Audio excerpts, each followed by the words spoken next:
Good.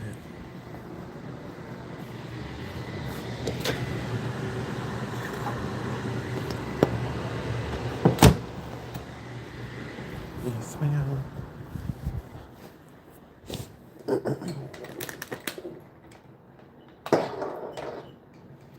Okay.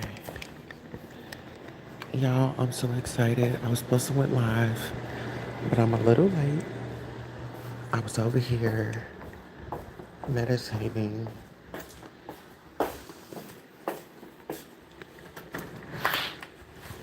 and getting my thoughts together. So while I was up getting my thoughts together, y'all, when I tell y'all I was supposed to be live tonight talking about some hot topics, and baby, I was supposed to be talking about Wendy Williams. Y'all, when I tell y'all I got blessed tonight, I got blessed tonight. PT point of view, PT's point of view. I will be interviewing. Um, I will be interviewing her. She has a show on here, and when I talk about underground artists and things like that, y'all, I'm really out here doing this work, and I gotta thank God for it. You know, serious. I gotta thank God for it because He put you in the right places at the right time, and shedding light and sharing somebody else's story. hmm I said, you know what? I won't complain, Lord. I won't complain. Oh, yes, yes, baby. Oh, they enjoyed my little ride along. hmm Okay, so let me see. Let me see. Let me see. Um, what else did we do? Okay, but no, I'm just forever grateful. So I got some interviews lined up. And we're really gonna talk about some things, y'all.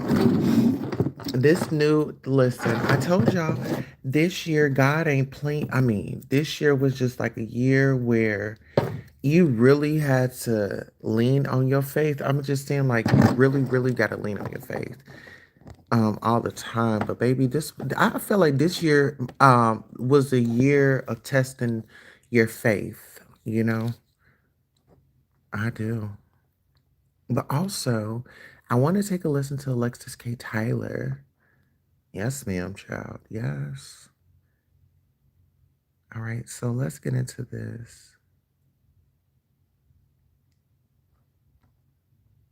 Um,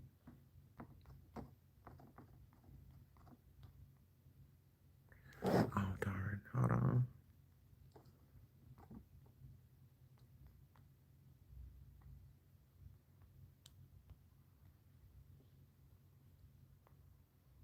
Okay.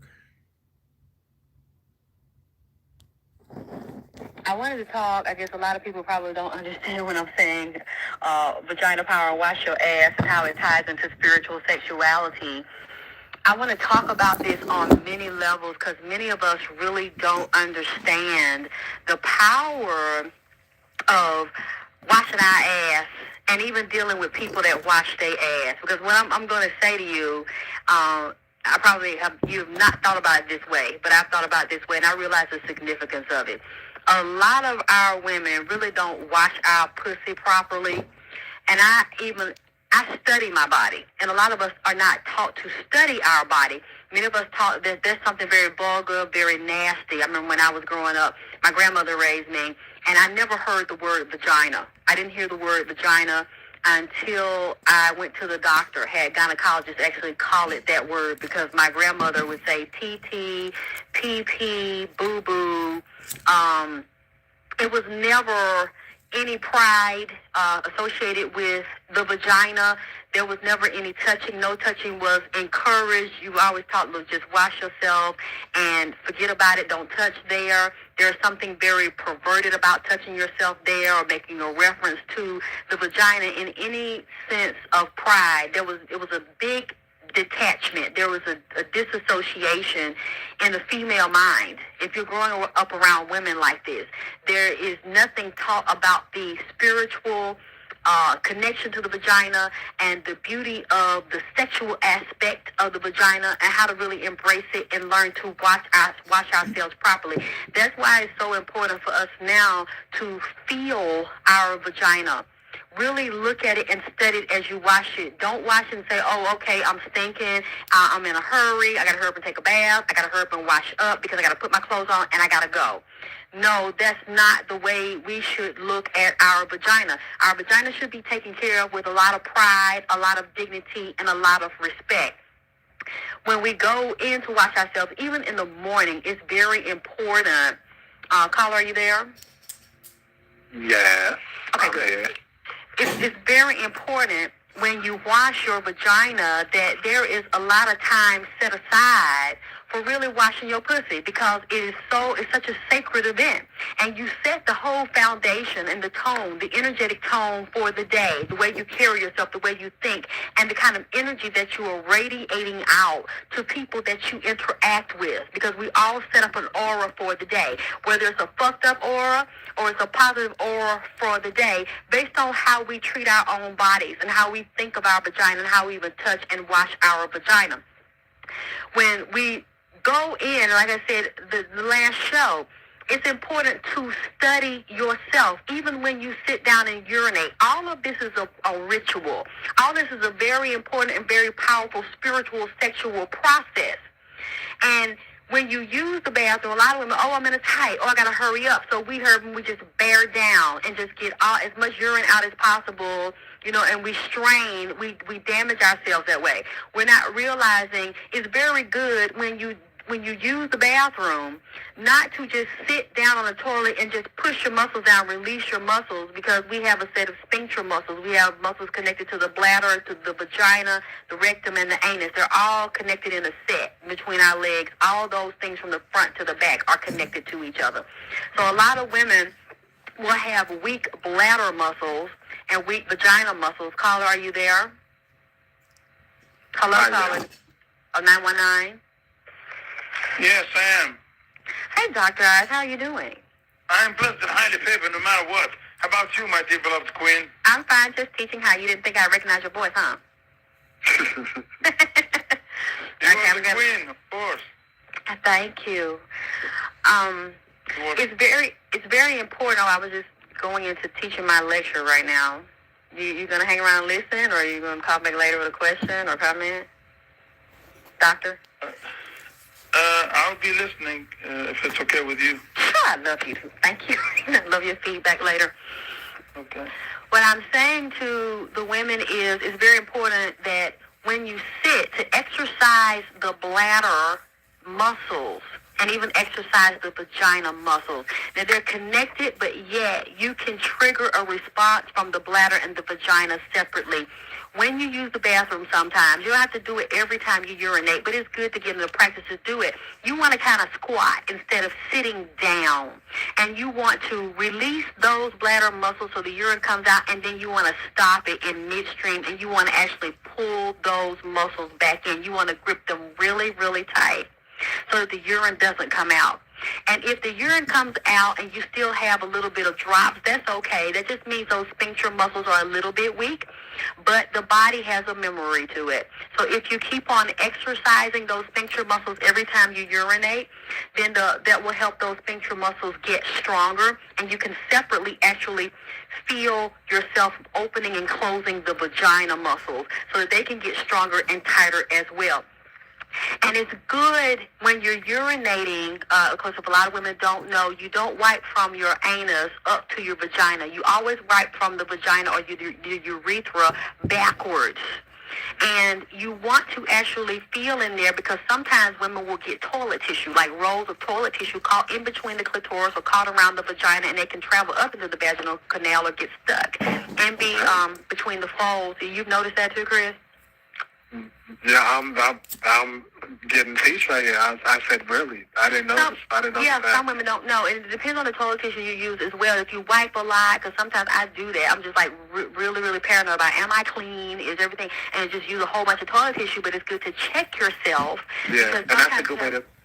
That's a good way to be. That's a good way to be have that mind frame of like, am I clean? You want to be effortlessly clean, as far as from the lips to the anus and everywhere, because you don't want any traffic down there. Yeah, it's good to carry like the sanitary wipes or the napkin gear wipes to clean yourself. But what I wanted to say too, that's what I'm leading up to, it's important you have to check that out to make sure you're clean, because sometimes women will leak, especially if there is a discharge, if there's a vaginal infection, or women might have chlamydia. There might be different diseases, venereal diseases or infections, or women might be yeasting, along with having the leakage from the bladder, and because the muscles are not strong, or a lot of times if we've had a lot of babies, or if we've gained weight and the weight of that baby is just so heavy, weighing down on the organs, it can also damage and weaken the bladder. So women are getting surgery for this, reconstruction, and some women may not want to get it, but until then it's good to start tightening and toning our abdomen. We have to keep our intestines toned and firm, because the intestines will get lazy, or if you have a lot of waste just hanging in there, that can create a lot of infections as well. Or if the bacterial balance, the good and the bad bacteria is not balanced in the intestine, that can create yeast in the mouth as well as in the vagina, and a total unbalance. So it's good to tone all of those muscles, and it's good for our core energy and to balance those chakras at the bottom of the body, dealing with the tailbone, the vaginal chakras, and then the core chakra that's in the middle of your stomach. So all that, the butt, the sides, the stomach, all of that stuff needs to be toned up, because we have a lot of internal organs that are sitting in that part of our body. But it's also important too, before we wash in the morning, it's good to examine, and even after we wash, it's good to examine what your pussy smells like. It's good when you get up, every woman has a scent, and a lot of us have a scent for a different reason. As I said earlier, you have a different scent if you have an infection. You have a different scent if you've let a man ejaculate sperm into your vagina and the sperm is just sitting in there. You didn't dish it out, or when he ejaculated, you might have been laying in the bed. It might be your husband, it might be your boyfriend. So your whole chemistry can be altered, and the way you smell can be altered if you have sperm there, if you have other infections there. So it's important to check ourselves to make sure we don't have infections, to make sure we don't have an imbalance in the yeast in our body, to check our diet, make sure that what we eat, because I don't eat a lot of fish anymore, because if I eat salmon, a lot of strong fishes like that, it actually makes my vagina smell fishy. It makes my urine smell fishy. So a lot of women are walking around and they feel like something's wrong with them. I've gotten these letters, they're like, I smell like fish. Why do I smell like fish? Sometimes your hormones can make you smell that way, but it also depends a great deal on your diet. And I said, well, what did you eat? Are you eating a lot of fish? Are you eating a lot of tuna fish? Especially I would get Subway sandwiches. I love the Subway, but I can't eat the Subway tuna fish because it makes me smell. It's just such as gets in your system. So it's important to watch your diet as well as what else is going on health-wise, and make sure that you're not leaving a lot of sperm trapped in your vagina, just laying there, because it can give you a really awful smell. But it's so important, too, for us to finger ourselves. Yeah, you heard me, I said that. Make sure your nails are not that long, and your finger is clean, and under your fingernail is clean, that you have no bacteria, that you haven't been touching any or everything else, or in your mouth, anywhere else. And really just put your finger in your vagina, because you want to know what your vagina feels like, and you want to know what your vagina smells like. You actually want to feel around your rectum. It's even good to take your finger and put it inside of your rectum. Go past your anus. That's the opening where the muscle. Don't just jab your finger in there. Get your small finger. You put a little castor oil, a little Vaseline, maybe a little olive oil, and really relax your finger. Just breathing, kind of bear down like you're urinating, or like you're about to pee. And you can just not all the way up there. Just maybe like an inch, or maybe the tip of the finger. Especially if you're having problems with bowel movements. Because a lot of times we have backed up fecal matter, or we might have a bowel movement and we think we're clean, and we're not clean. But then you even want to know, when you have a bowel movement, what your shit smells like. You want to get to know all of your scents. I'm not talking about, don't give me no secret, all these perfumes that we wearing around here. A lot of us have a fake scent, and people think you smell good, and women are caught up on buying all these perfumes because they want somebody to say they smell good, or you want somebody to know that you spent $75 on a bottle of perfume, and you want to use perfume hand lotions, perfume shampoo, perfume hair grease, perfume makeup. You want all these fake scents on your body because a lot of times we stink. A lot of times women walk around here with stinking pussies or your bowels smell so bad, like 3 or 4 rats done died in your ass and slid out, and you don't want nobody to know your ass stink like that. So you carry a whole bunch of perfume and shit and spray up the damn bathroom, spray up the house. Your feet stink. They got corns and crust all in between them. So you put damn foot cream and foot spray over that instead of really getting rid of all the perfume. I'm not saying don't use these things, but I'm saying it's so important to dig in your pussy, know what your pussy smells like. I'm talking about with just straight getting up out the bed, putting your finger in there, examine it, pull your finger in there, softly move your finger around your vaginal canal. Know what your vagina feels like on the inside. We're not taught to touch our vagina, to finger ourselves. We know what it feels like many times when a dick is inside of us, or when one of our toys is inside of us, and the way it makes us feel. But we many times are too embarrassed and ashamed, and we're not taught to examine ourselves and actually know how deep your vagina is. Know what it feels like when you put your finger in it. Does your finger go straight back? Does it feel like it curves up, down, left, right? How wide does it feel in there? When you pull your finger out, what does your finger smell like? Do you have white discharge on your finger? Do you have yellow discharge on your finger? Do you have clear vaginal secretions on your finger? Many women right now can't answer that question. Do you sit there and look at your clitoris every day? Even at night when you're washing before bed, or if you're taking a bath, do you pull the hood of that clitoris back and look and see, is there any residue on your clitoris? Do you touch underneath it to see if there is, and then put your finger, what does that smell like? Because if you stink, that's really not a bad thing. If you woke up in the morning and your pussy stinks, your clitoris stinks, then that just means that while you were sleeping, your body was releasing waste. That's all. That's not a bad thing. Many women don't want to stink. They don't want to sweat. And when they get their hair done, they don't want to exercise. They don't even sleep laying flat. They have a pillow or something propped up under their head in an unnatural way because you don't want to sweat. You don't want to get your hair messed up. You don't want anything to smell because you feel like there's something wrong with you. There's something abnormal because you smell. So you have to cover up all this stuff. And this is what I'm noticing about a lot of men that talk to me. Many times they do not want to get in bed with a woman that every time they see her, she got a whole bunch of makeup on. She got fake eyelashes. She got fake hair in. Everything looks so overdone, and everything that she smells like, you don't even smell her. You smell scents. A lot of times that makes a man become even more curious, like, damn, what is underneath the wig, the weave, the makeup? Take them false eyelashes and shit off. I don't care if she got 3 damn lashes. I want to see it. I don't care if she got 3 teeth. I really want to see it because it makes them wonder, it makes them feel like you're hiding something. And it makes them feel like you're embarrassed to really be yourself or to show who you really are, or there is some disconnect from who the real person is because you don't know her. It's really important, I was saying, about putting your finger, even just the tip of it, in your rectum because you want to feel there. Sometimes there might be trapped fecal matter there that you don't know about. You want to know what your bowel movements smell like. I know I've jokingly done videos that, don't be scared to let it loose in your boyfriend's bathroom and flush it or spray some, air freshener, some ammonia, something there. What I'm telling you is, don't kill everybody. Don't do this when everybody's in the house and leave the door open so everybody can smell you. But it's really important that we don't hold our bowels back and we don't rush to have bowel movements when we need to have them.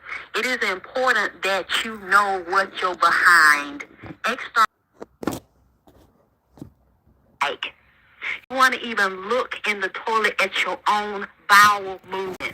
Many people use the bathroom, and we've been taught to do that. You don't look back. You don't look down. You don't even study it. You heard from flush the toilet. Oh, boy, I can't wait to get out here. I don't even want to smell my own self. I smell so bad. Let me spray some Lysol, and let me get away from that experience because that's something negative. And it's not negative at all. That is your body eliminating waste to keep you healthy, to keep your organs less toxic, to be able to keep you functioning and keep you strong by eliminating waste.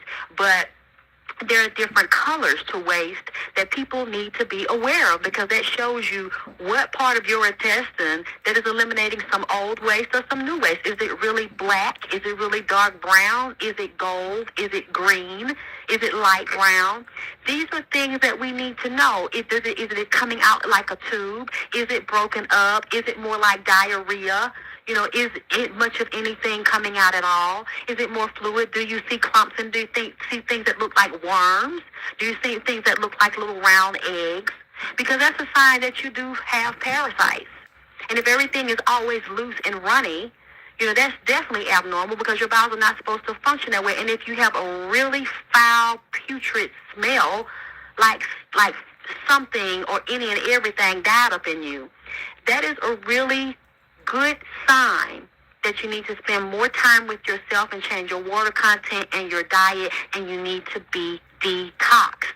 Also, it's good when you have a bowel movement and you check your behind and you check around your anus and you put your fingers slightly up in and you feel around. If there's anything excess in there, you want to pull that out. You want to look at that. You want to see what's around there, and then you want to wash yourself again. Actually, you can actually take a soft washcloth with a little soap, a little water, and you can put on your one finger, put it slightly up in the opening and actually clean around there. Because many people think because they wash the outside of their rectum and they wash the shit off on the outside that they're clean. But you don't know what's trapped in the folds of skin. Because if you have folds of skin, sometimes the way that skin is folded up around that sphincter muscle around your anus, because that's a muscle right there that holds you closed. And it still can be fecal matter trapped up in there that you don't know about. And you're walking around and you put on your underwear, and this dried up and it flakes off, and it's actually in your underwear. It can travel to your vagina, cause vaginal infections. And it's good to check your underwear and to smell your underwear. It's good to check yourself throughout the day when you sweat. What does your sweat smell like? What does your underwear smell like? What do your feet smell like? See, this is, even digging your ears. What do your ears smell like? What does your breath smell like? Put your finger in your mouth. Go around your tongue. Go around your gums, the outside, the back of your mouth, on the inside of your mouth. What do you smell like? What does your scalp smell like when you sweat? See, it's so important that we get so in tune with ourselves that even when we're talking or not talking, we can feel the saliva flowing up from our saliva ducts onto our tongue to lubricate our mouth, to lubricate our teeth, to lubricate our tongue. It's so important that we get so in touch with ourselves that we know every fluid in our body. And we know what it normally smells like, and we know what it is when it's abnormal. We know what it's not supposed to smell like. We're supposed to, when we deal with men, you're supposed to check these men out. Look at his underwear. Look at his asshole. Look at his penis. If he's not circumcised, pull the skin back. Don't screw him in the dark. Don't be so excited with what's in his pants that as soon as you can, you jump down on him, you put your mouth on his dick, or you jump in the bed with him. Especially, you don't know nothing about him. You don't know nothing about his background. You smelling all the cologne and the deodorant and the hair products that he wearing. You smelling his new shoes. You smelling his new car. You smell whatever hand cream he got on his hands and on his fingernails. But have you smelled him? I'm talking about, do you really know him to the point that when you are in front of him, you inhaling as he's exhaling, and you know what his breath smells like. I'm talking about without the damn dentine mints and fresh ice shoes and all that bullshit. Have you really gone past that? Have you looked in his underwear? Do you see any fecal matter or skid marks or tracks in his underwear? Do you know how he cleans himself? Does he have his regular teeth? Does he wear a partial? Does he have caps? Veneers, yeah. When he get up in the morning, what does his breath smell like? What does his ass smell like? How does he use the bathroom? What is his hygiene like? And then you have to know even if somebody's digging in their ass, itching their asshole a lot, if somebody got an itchy asshole, then they got an itchy vagina, it's already a sign they have worms. They have parasites. Somebody always digging in the crack of their ass. Somebody always pulling their pants out their ass. Somebody always getting underwear and shit caught up in their ass. It's always a problem with their ass. We don't pay attention to these little signs that person's chemistry and their scent is off, and they're not smelling themselves properly. Because when somebody is constantly having to itch, somebody has an itch, they always have to scratch. And somebody's always covered up in some type of other aroma that is not normal. Because to me, wearing this stuff every day and being flooded in this stuff every day and all these scents, that is not normal. But we are taught you're not supposed to stink. And everything you smell is supposed to be a perfume. And it can't just be alcohol water. It has to be an expensive perfume because that says something about you. But what I'm saying is it does say something about you. Because whenever I'm around somebody and they have to smell this way all the time, that tells me there are some issues going on with them, and there's a detachment from the deeper knowledge of spiritual sexuality and vagina power. Because when you're in vagina power, you're always checking yourself. And when I say checking yourself, it doesn't mean every hour, every 5 minutes you're running to the bathroom. It means that you have created such a level of comfort with who you are, and you have gotten so in tuned with your mind and body and spirit and the rightness of knowing your own scent. It's very right and it's very normal to smell yourself, so that when you're out, you don't have to go to the bathroom to know when something's out of order or when you need a little touch up, because your body and your intuition will start to give you your hints, and you'll start to smell your own scents. There are many people walking around here, and it's from young girls to grown women. They stink, and they don't even know that they stink. You know, I've had to pull people over to the side, and then plenty of times I'll even smell myself. And it's important to smell yourself. And you shouldn't care what people think if they look, and it doesn't really matter, because that's your body and that's your hygiene. And if you don't smell yourself and you don't know you stink, and they're going to laugh and talk about you, and most of the time they're not going to tell you that you need to check yourself, that you need to clean yourself. They're going to think it's funny and then ridicule you behind your back. I've even seen women and young girls, they might have white clothes on, yellow clothes on, and be in high school or even at work. Women get their period and start bleeding, and they don't even know that their period is on. They don't even know they're bleeding. Many of our women don't realize that our period is regulated by the moon.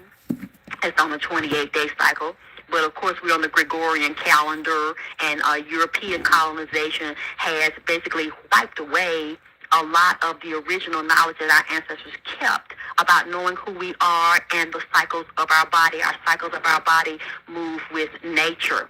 So we have a 28-day calendar, and then a 31-day calendar, and then a 30-day calendar. So many of us are so out of tune with the natural vibration and harmonics of our body and how it's connected to the sun, the moon, and the stars, and Mother Earth, that when we get a period, a lot of us have not planned for it. We don't know the day it's coming. It's not even regulated. One day, 1 month it might come on the 5th, the other month it might come on the 9th, because we're so out of balance. So many of us are walking around here, and you actually have to, I've had to tell somebody, tap them on the shoulder. Other women or even men have had to tap a woman on the shoulder and say, just don't say nothing, just walk out of the room. And they'll be standing behind them or put a coat or something behind them. They're like, wow, what are you doing? Well, why do I got to leave? What's going on? Why you got the coat on me? And they get them in a private place. Your period just came on. Blood is all over the back of your skirt. Blood is all over your white pants. And they have to be excused and leave. And it's just amazing that you didn't know, because you don't know your sense. You had no idea. You didn't listen to your higher self. Your intuition tell you that you're menstruating today. You're going to have a period today. And so you didn't have your wipes, you didn't have your tampons, you didn't have your sanitary napkins, you didn't have your panty shields, you didn't have any of your hygiene products, because you didn't smell yourself. And you've been detached from who you are and what you are, and you don't know how you function. So if you don't know how you function, and you don't know what you smell like, you don't know that you're regulated by the moon on a 28-day calendar, and you don't know that if you're not regulated every month and it's on a 28-day calendar, that your hormones are out of balance, and you're not putting them back in balance to make sure your period is regulated. And that's a good thing to do. I'm actually taking a tonic, and I get it from the health food store. Many of our women think that it's normal to have a period one month and then not have a period another month, and then they're taking a lot of these birth control things that don't work for all of us or cause a lot of havoc in the body. I remember a lot of young girls, there's a lot of young black girls were getting that depot shot and were getting a patch underneath their skin. It was fucking them up.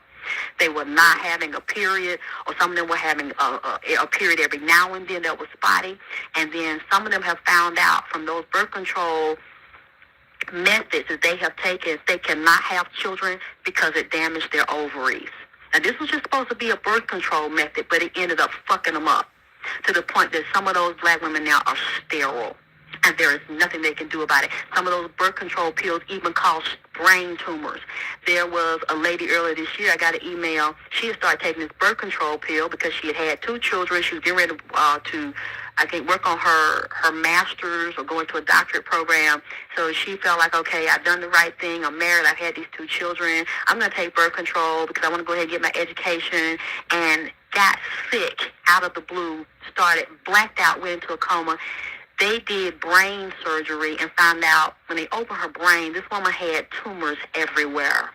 Mm-hmm. And it came from the birth control that she was taking. And when you look at the side effects, it very clearly says on there one of the side effects is tumors.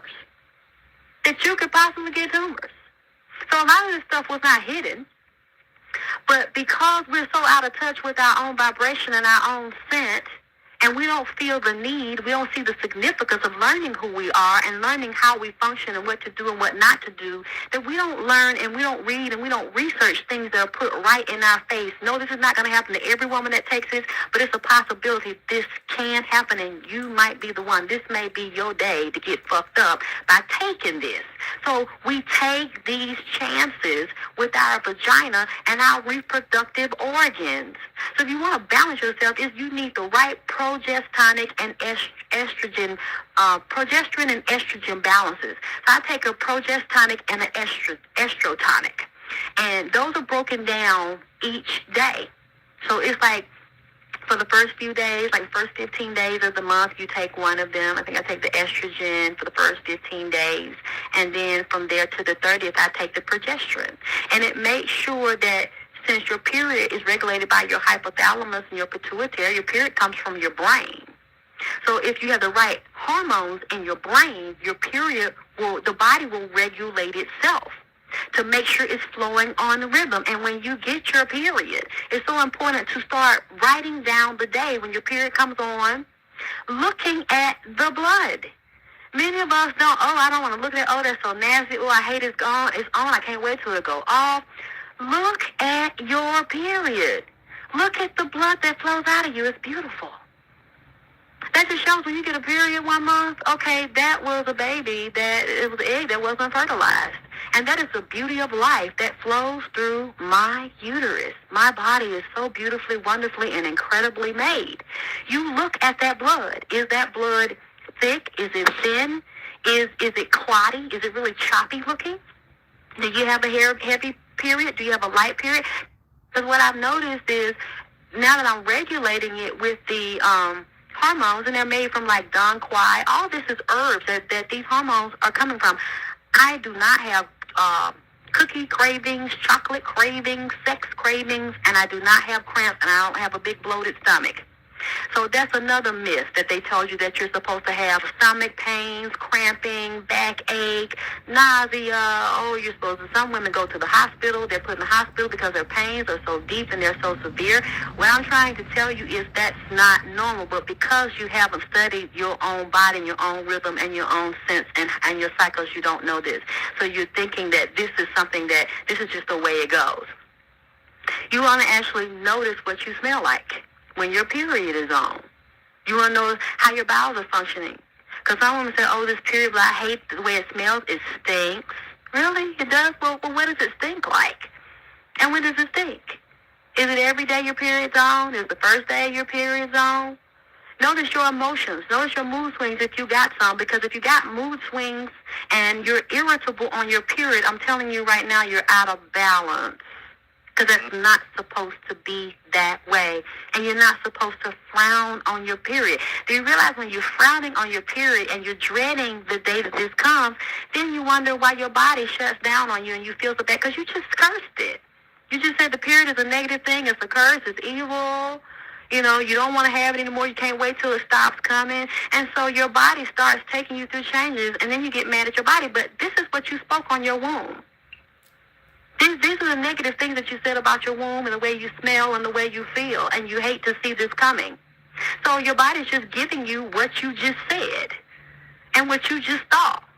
All the negatives that are associated with the period instead of seeing the beauty and the magnificence of the evolution of your body and the divine creation of your body and how it works.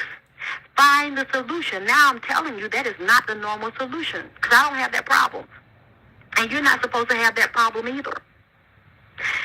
And if you're not knowing your own sense, how your own body functions and blessing what you have and even loving when your body is secreting waste, because when you smell, that's all your body's doing. It's just keeping you regulated and keeping you clean so you can function at the highest level you're supposed to function at. Then I know you don't know your man. So we can't regulate men, and we can't have positive constructive relationships with men because we don't know how they function.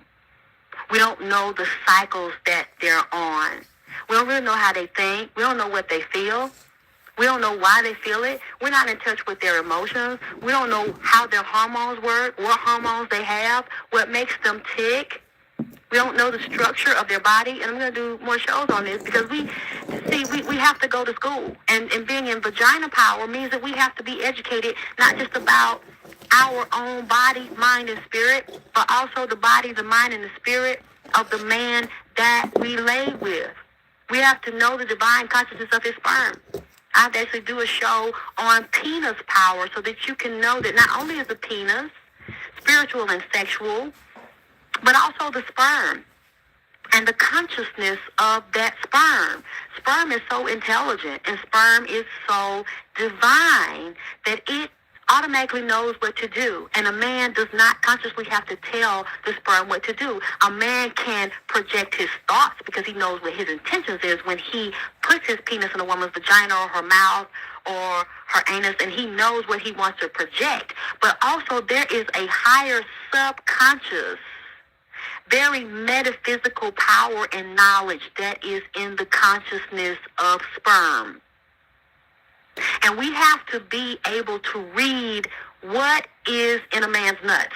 I'm dead ass serious. You have to know what the intentions of his nuts is. You have to know where he's coming from with his testicle agenda. Because that agenda, especially with you being out of balance, his sense, his smell, his aroma, his taste buds, his saliva, every fluid, every secretion in his body is merging with yours. He's actually having intercourse, not just on a physical sexual level, but on a mental, emotional, and spiritual level that transcends the third dimension. So you're actually having intercourse with thoughts. You're having intercourse with the mind of another mind of another mind. Because this is not just your conscious mind that is merging with a man when you're having sex with him, but it's also your subconscious and it's your superconscious. So you have these different levels of sexual intercourse going on. And then his sense and the vibration of that sense. See, when you deal with sense, it's the same thing as dealing with sound. Every sense is on a scale. So there's a vibrational frequency based on the subatomic particles that are in that scent. Just like some scents are so foul, they turn your nose up, make you want to turn away, and they repel you. Okay, that's a lower vibration, and you know you don't want to be on that vibration because that scent is so funky. And then you have another scent that is so pleasant, and the aroma is so soothing to you. You're drawn in, so every part of you, every hole in your body opens up for that scent. And that's the same thing that happens, and that's on a vibrational scale. So when you're having sexual intercourse with someone, it's all going back to, like I said last week, dealing with vibrations and dealing with the energetic core of yourself, because you're made of a series of geometric prisms and energetic grids that all have very powerful points on them. So what we're not consciously aware of, what we haven't been told, when your scent is out of balance, that person's scent is out of balance, and you don't know yours and you don't know his, and then you get into a sexual union, then the aromas, all the scents will get together and they start to merge you on a level that you weren't even aware of, and that merging, that connection can be positive or it can be negative, even if the sex is good. What determines if it lasts or what direction it goes in is the vibration that the scents lock in on. So these are things that might sound crazy to someone, might not sound far-fetched, things that you never heard, things that you didn't know. But this is how we need to start thinking now, because we're in a time where everything, just like everybody's shocked, I'm shocked as well that Obama just won the presidency of the United States. That's something we never, ever thought would happen. We never thought anybody would let that happen. I never thought it would happen. People always say it never would happen in our lifetime. But we see now there has been a vibrational shift. And even though the power has been taken from the people, and people are saying, well, we can't make this happen, but the people on top felt the vibration and the anger and the frustration of the people below that really have the power, that feel powerless, and say that this is going to get off the chain if y'all don't do something. Y'all got to get the Bush regime out of here. And they even deployed the military on October the 1st on the United States and North America. And they're saying that this has never happened. The United States military has never been deployed on North American soil to be able to control civil unrest. So this was almost a month before the elections, because they obviously felt the vibrational shift. So we're in a time now where everything has shifted from a very dense, dark, physical level, a third dimensional level, into, we're going to fourth to fifth dimensions. Many of our bodies are shifting, and we don't even consciously know that we asked for it, and we don't know that it's consciously occurring, and we may not understand, but our higher self understands it. So that's why I feel so important to share this information, because we have to start thinking of ourselves that way. There are different codes and different higher agreements that we've made, and different parts of our bodies that have pressure points and power points in them that will respond just by us being aware that they're there and what they do and how they do what they do. And then as we become more and more aware of it, then we can actually use the power that we have. We can tap into the power within. But if you don't know that these things are there, just to acknowledge them in your mind, just a thought, your body responds to it. Even if you don't speak it to someone else, your body responds to the message that you send it. So not knowing actually shuts down your power to go within and manifest such a higher level of vagina power, such a higher level of penis power, to come into that higher awareness of your God self, and not just look at yourself as a third dimensional being that is powerless, that has to accept this and has to accept that, and this is the way my body functions, there's nothing I can do about it. No. You have to see now that we are rapidly moving. If we're not in the age of Aquarius, they're saying we're not, but I believe we already are. We were in it longer than what they told us that we were, because there's so many things that have been shifted and changed about time. And it's obvious that we are, because of the kind of information that we're talking about and the kind of information that the people are seeking and that they're hungry for, and the type of revelations that we are receiving. So that's why it's so important for us to go to these levels. I have to go to these levels with women to tell you about the power and the magnitude that you possess, to tell you about the divinity that is in your womb, so that you can wake it up and you can carry yourself as the goddess being that you were born to be, and that you can shift your consciousness. Because when you shift your consciousness and when you shift your energy and you shift the way that you treat yourself, you shift the way that you speak to yourself, you shift the way that you think about yourself, then your whole reality starts to change. The type of people you start to deal with, you either start to get in some conflict with them where they say, I gotta go, or you don't want to talk to them anymore.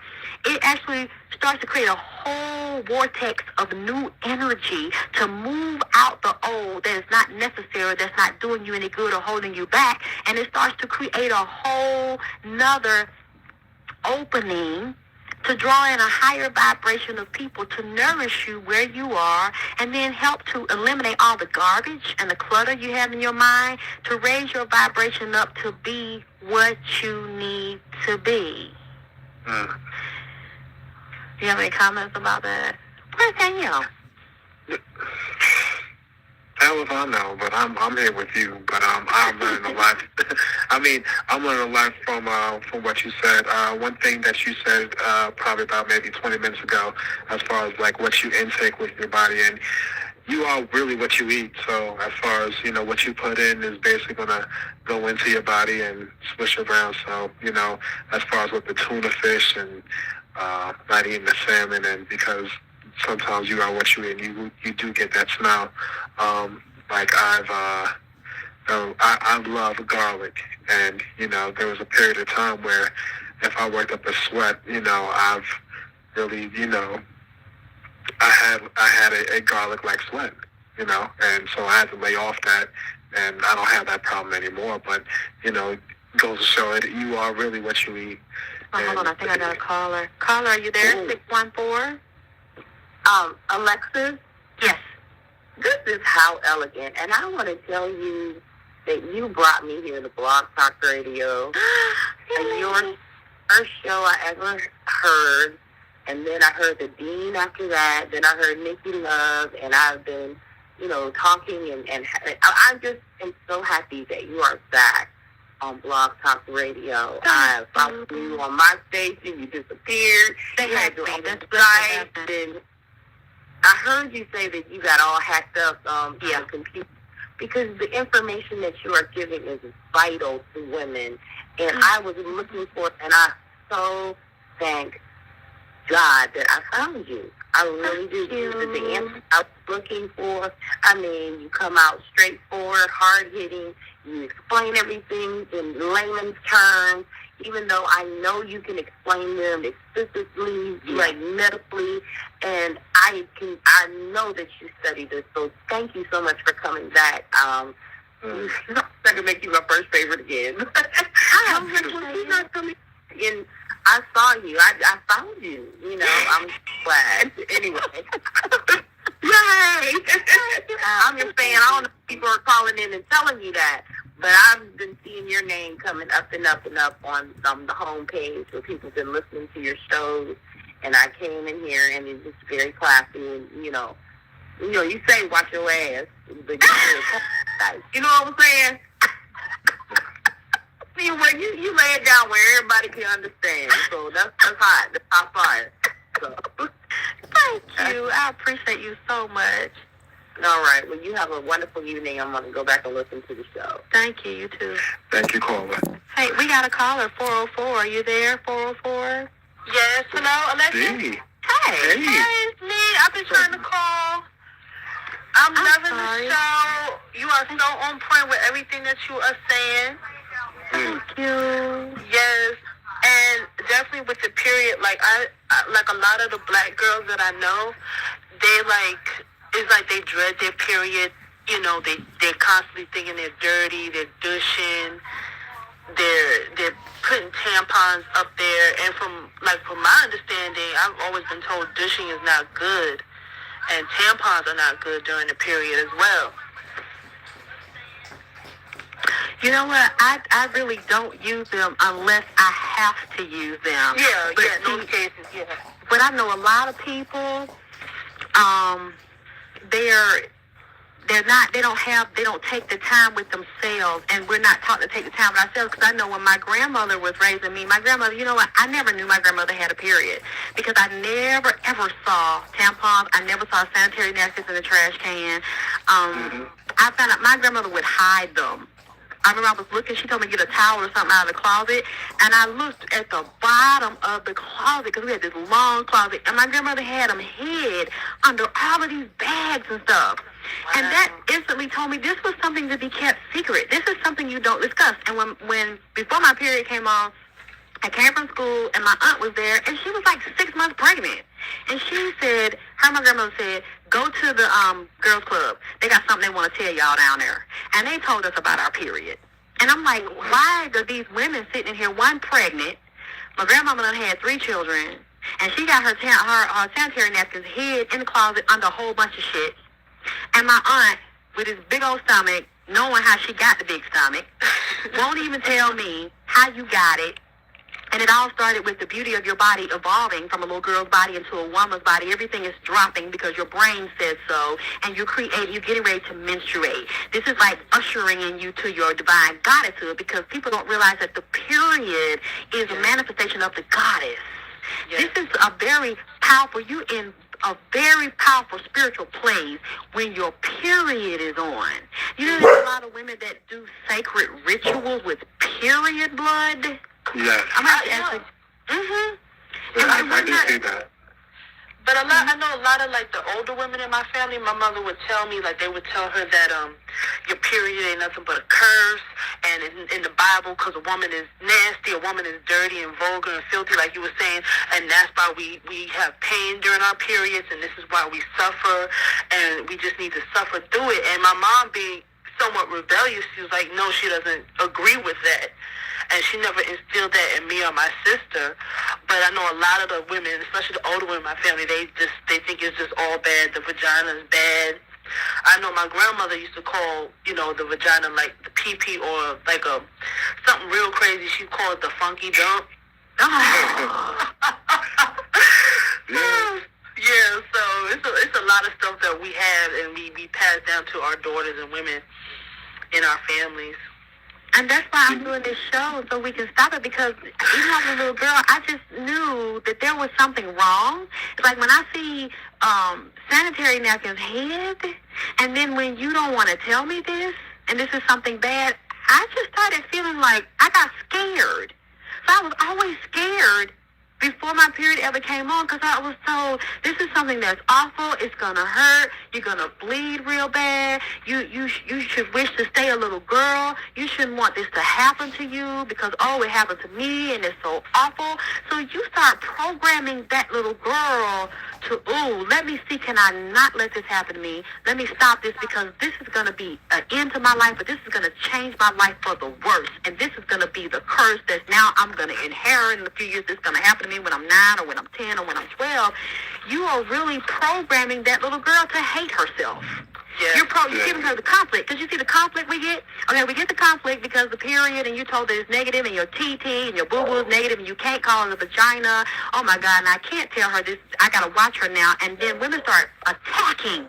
They start putting their little girls down. The period has so much power that some men will actually pull away from their little girls. They won't hug those little girls and be close to them when her period comes on. But you know what else happens? A woman is walking around with contradictions, because a part of her is afraid of this. She's ashamed. She don't want nobody to know she's bleeding. She's embarrassed because she's bleeding. She's embarrassed because there might be a smell. And with proper hygiene, you don't even smell. Nobody will even know. And now, like I told you earlier, you're not supposed to be cramping and bloating and craving chocolate and having an awful time when your period comes on. This is a very powerful time to meditate, to really journal, to go within yourself and to see where you're not balanced at, and to balance yourself when your menstrual cycle comes on. Because what I'm telling you is, instead of it being a point of weakness and negativity, it is a point of power for a woman to have a period. And this might sound crazy to you,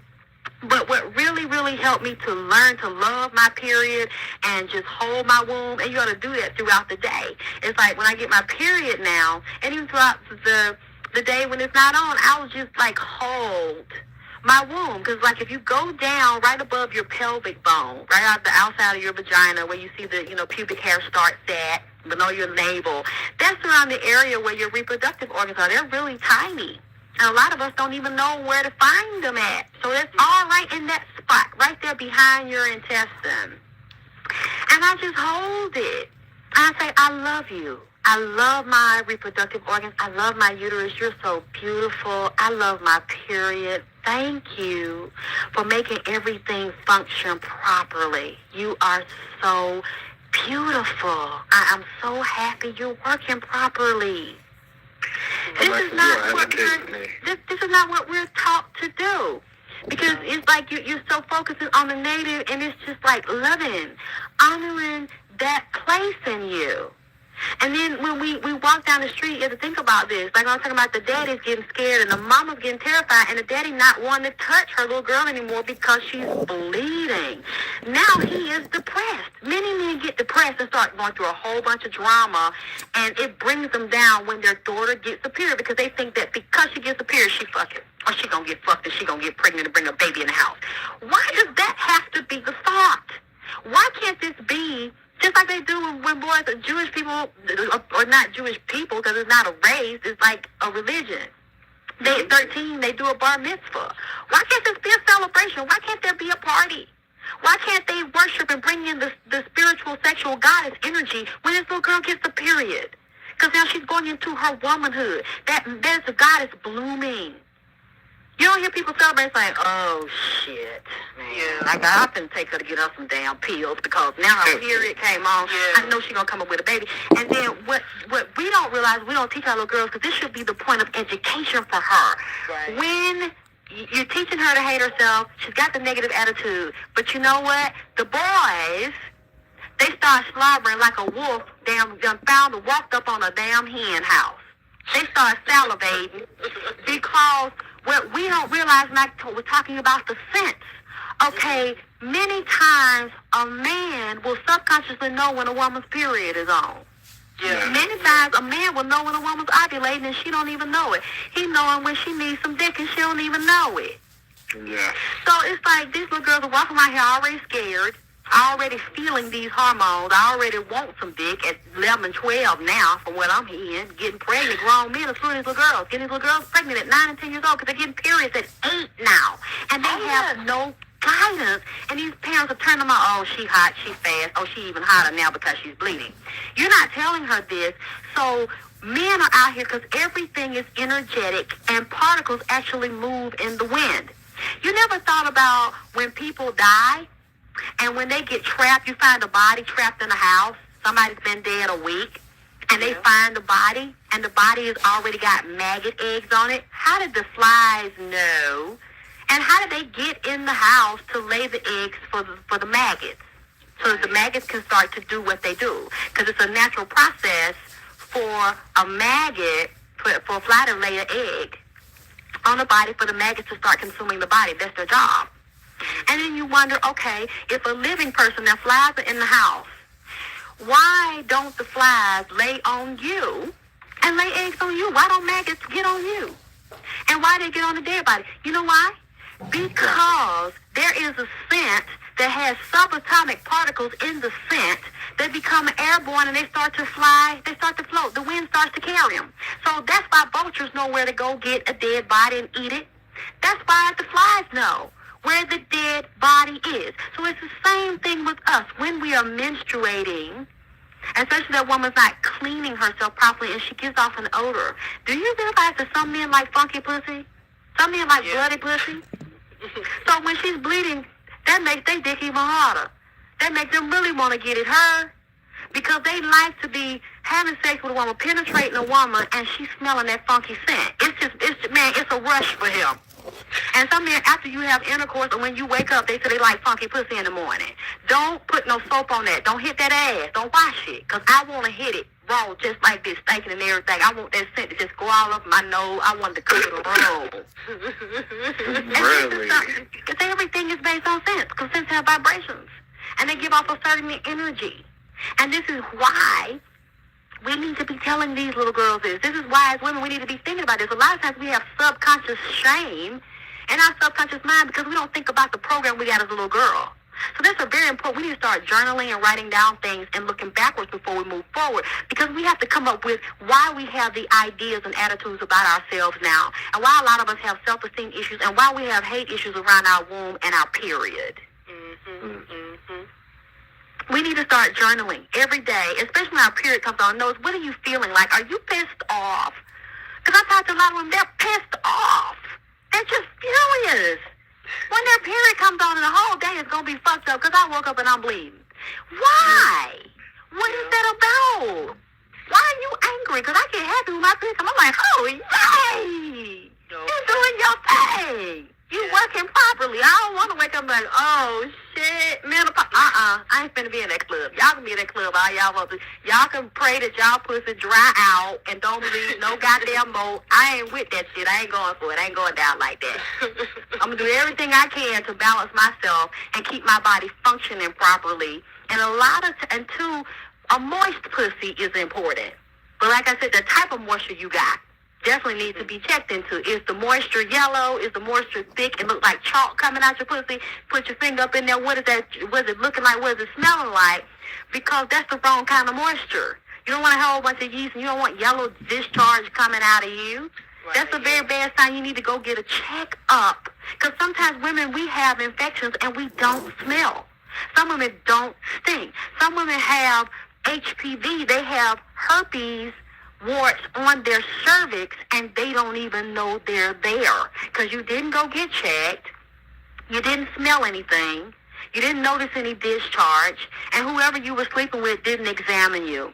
See, that's the problem too. We have a lot of men we're sleeping with, and they're not examining, and many women don't want the men to examine them, and men need to examine the women that they're sleeping with, because some men are actually more in tune with a woman's body than a woman is with her body. There are some men that are so close to their women, and they start watching them women. They know when that woman's period's gonna come on and she don't.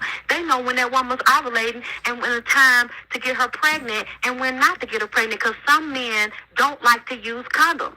So they'll be with the woman, and they will be on a rhythm method where they will sense and be in tune with that woman's body to know, okay, she's not ovulating this day of the month. So I can hit that with our rubber because I know if I ejaculate in her, I'm not going to get her pregnant. Okay, this time right here, if I want to have a baby, I can, but right now I don't, so I'm not going to hit her on the 15th because I know she's ovulating.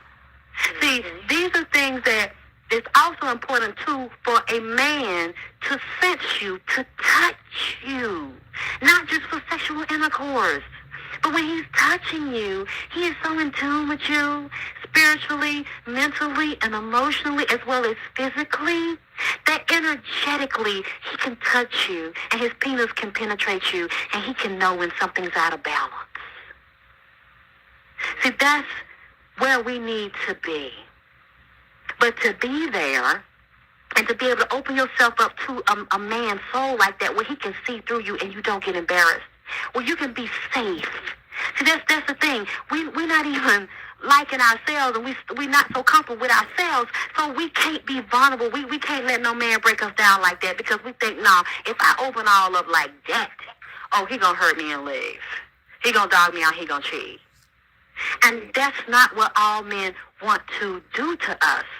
But unfortunately, we attract men that want to do that because you still fucked up because you get a period. So that's what I'm trying to get. We got to look at that from this moment on. Y'all got to look at that and get a journal and start writing this down and really researching and evaluating your feelings. What is the anger about? What's the rage about? What's the bloating about? You know, is it just because you bleed? Because you bled today? Is that really going to fuck up your business meeting? And if it does, why? Why did it fuck up your business meeting? Why are you irritated?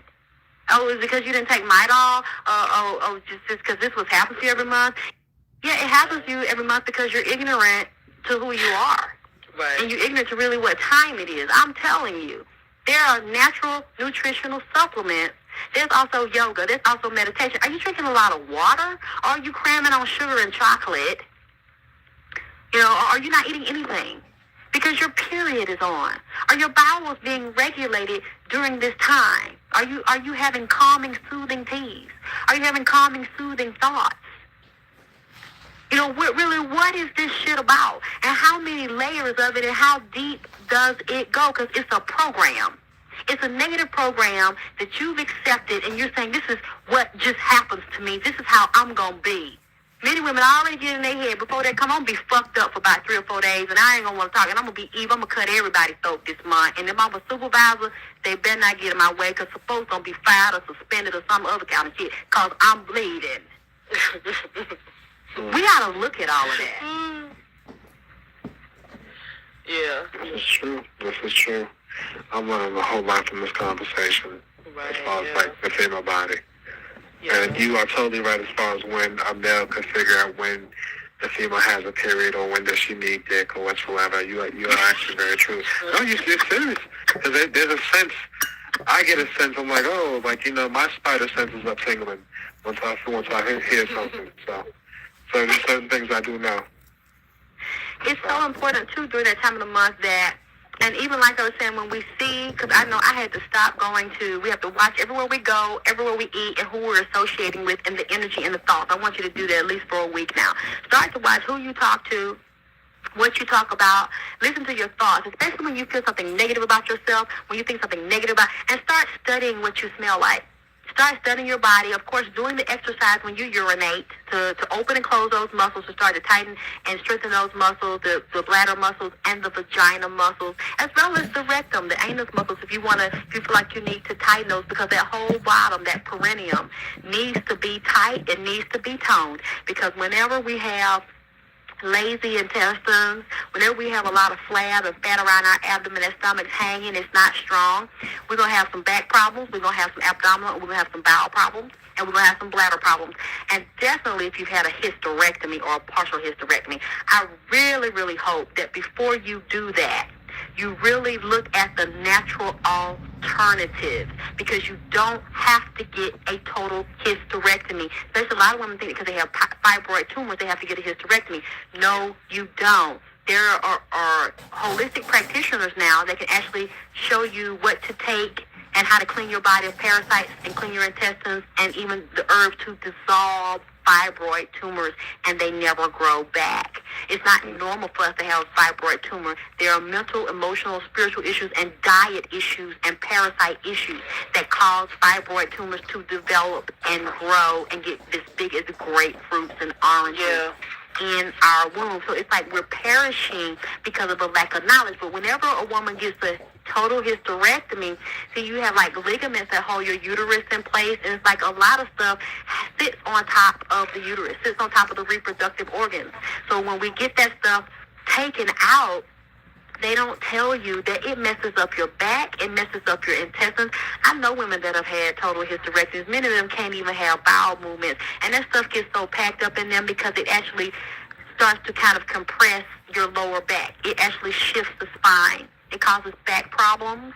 It destroys the hormones. It throws the hormones out of balance, because you need your female reproductive organs to have your hormones balanced. It starts to mess up everything. When a woman when they start digging them around down there and tell you that your natural organs need to be taken out, your creator knew when your body is a divine piece of architecture, and when it was designed, he knew and she knew, the God and Goddess knew, everything that was needed to keep us balanced, and that's one of the things that we need.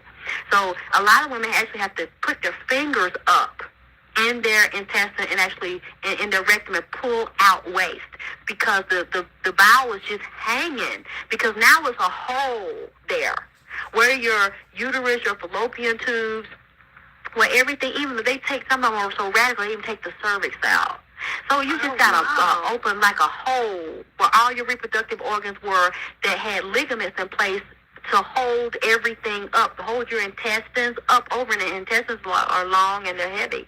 So they just become limp and just hanging in that hole, because now their space has been created and women are suffering. Their hormones go out of whack. So a lot of them will gain weight.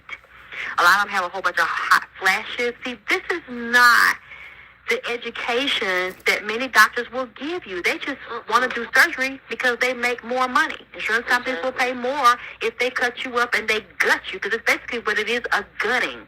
And some of our women are like, well, I don't want to wait. I just want it gone. I'm tired of bleeding so heavy every month because of the tumors. Yeah, but many times you have a tumor and you're bleeding so heavily, and the emotional distress and the self-hatred and dysfunction and somebody putting a penis in you that don't like you and don't respect you has built up such a vibrational force field of negativity that has turned inside out and started attacking your body. That's why you got the tumor. That's why you're bleeding like that. But you think a knife is going to cut that away. Yeah, the bleeding stops because they cut it away, but they don't tell you the tumors can grow back. And then you still got the root of the problem that you haven't dealt with, the self-hatred, and you hated your period anyway. And you spoke. Mm-hmm. You there? Or what happened? Do we have a problem? Hello? Yes. Hello, Cole? Yes. I'm still here. Okay, I heard some sound. The problem began with the hatred of the feminine energy. You being the goddess and the creator, and you're saying, no, I don't want this. Because we have to have the menstrual cycle and our organs functioning properly if we want to create. Exactly, If we want to bring other gods and goddesses here, the uterus, the fallopian tubes, the eggs have to be intact. They have to be ready to do what they do. And they have to attract the right sperm to fertilize them, or that's not going to happen. And it's like, yeah, what I was saying was when I really started appreciating, that helped me appreciate even more, when I started watching sex changes on TV. It's like yeah. Bravo has this whole special now called Sex Change Hospital. And it was on this week, and you see all of these men who hate themselves because they want to have a vagina. Yep. And they don't just want to have a vagina, they want to look exactly like you and I do, so that when they walk down the street, nobody can tell there was ever a man that has been surgically altered. They want the period, they want the pregnancy, they want all of it. They're loving and embracing the womanhood, and they are angry. Many of them are angry and they're mad because they weren't born in the feminine energy. They weren't born as women. And I saw this, and they'll do anything and say they money and work it. Whatever they got to do, they will come up with that money to go get a sex change, to live as a woman, to experience being penetrated by a man as a woman. And I'm like, wow. Yeah, wow. Wow, yeah. I just can't even imagine that, you know. I love now, you know, for example, like, yeah, I do. You know, I do. And, you know, if I was a woman, I definitely would love my vagina. But I just, the whole changing things, that throws me for a loop. And you said this comes on Bravo? Vagina envy, that's why. I envy a vagina, but I don't want to have a vagina, you know. So, you know, and I'm pretty sure a lot of males envy the vagina too, but they don't want to have it, you know. No, but these feel like they were born in the wrong body. Yeah. They really are a woman trapped in a man's body, and they want that feminine energy. They want to feel the beauty of breasts. They want to feel the beauty of curves all over their body, and a nice round butt, and full round breasts, and luscious lips, and a beautifully sculpted face. That is female. And they want men to see them as female and to desire to have sex with them and have a relationship and not see a man. And I was just like, wow, this has even made me appreciate even more what I have, because people would do anything to be a woman, to feel blood moving through their veins and moving through their vaginal canal, because this signifies life, and this signifies the vitality and the regenerative power of a female womb gender. Mm-hmm. And that's what we have been taught to think backwards about, to think negatively about. And we've taken power away from ourselves, and we've lost so much power because we don't realize that that blood is divine, and we have the power at any time to call forth a spirit that wants to come into the third dimensional realm and converse with us in a human body. That just in itself is magnificent and divine. Yes, it is. It is. Yes, it is. And I appreciate that, and I'm grateful for that. And that's what we need to teach our little girls. I've never even heard my grandmother, I've never heard my mother say, I love my womb. It's beautiful. I'm grateful. I'm thankful for you being healthy, functioning properly. keeping me alive. I remember last week, and I don't know if anybody's done that. If anybody listened to the show tonight, they listened to it last week, when I was talking about just loving the way your heart beats, thanking your heart, thanking your liver. And if anybody actually did that, if anybody actually did those exercises, because we have been taught to be really good at standing in the mirror and getting with somebody else, or just to ourselves, hating ourselves, chopping down all these things that we see and saying they're not good enough, and they're not divine. And we are not realizing what a negative vibration that sets up. When you say something over and over again, it's like a mantra. Just like people go to church, they say, hallelujah, hallelujah, hallelujah, praise God, amen, amen, amen, preach, preacher, preach, preach. When you are saying those things over and over again, that's a mantra. It's like a prayer. And when you say something over and over again, you're building up a vibration. Especially when you're saying something and you're drumming and you're rocking and you're clapping, you're building a vibration. You're saying a prayer. You are speaking an affirmation into existence. So when you come to speaking self-hatred things to yourself, and you're looking down on what you look like, what you smell like, what you feel like, you keep saying this over and over again, and it starts to create a vibration that creates a frequency. Yeah. And that tone, that whole energy starts to engulf your whole body. It starts to start registering in your aura. And then you wonder why people are turned off. You wonder why people get into these arguments with you. You wonder why you have these conflicts where something begins one way and then it ends another. You know, somebody's so good to you, and a man is so good and so kind to you, and then he starts to dog you out. You feel like, oh, okay, he did that because he got what he wanted. Was it really just that he got what he wanted? And if he was just looking to use you, why did you allow him into your field? Why didn't you see that? Why didn't you know that? What self-worth issues did you have? Because many times women spend so much time beating themselves up and thinking a man did them a favor, and thinking they're not worthy of the highest and best. So that when a man does something nice to you, many times women will sit up and hope that he continues to do something nice. You hope that he continues to come around. You hope that he liked the pussy or that he fell in love with it so that he'll want to take this further. You're giving him the power to determine where this relationship goes. And a lot of men already know that they don't determine where the relationship goes unless the woman gives her power away. The woman really determines where the relationship goes. Now, at first, a man might pursue her, but men know when a woman's vagina and when her emotions get involved, he ain't going to have to chase her no more, because she is going to start setting the tone for where the relationship goes, and she's going to start pursuing him. And this is what the women need to see, that you're always in control, and you always have the power, because everything comes from your womb. You're the divine creator. Your blood, your DNA, all that says so. But you don't know who you are. And when you know that, you don't ever sit up and hope and fucking wait. Is he going to call me tonight? Is he going to come back over here? Is he going to stay in this relationship with me? Is he going to commit? Is he going to marry me? Now we married, are we going to stay married? And they live this relationship in fear. And what I'm trying to say is that's usually why you get played.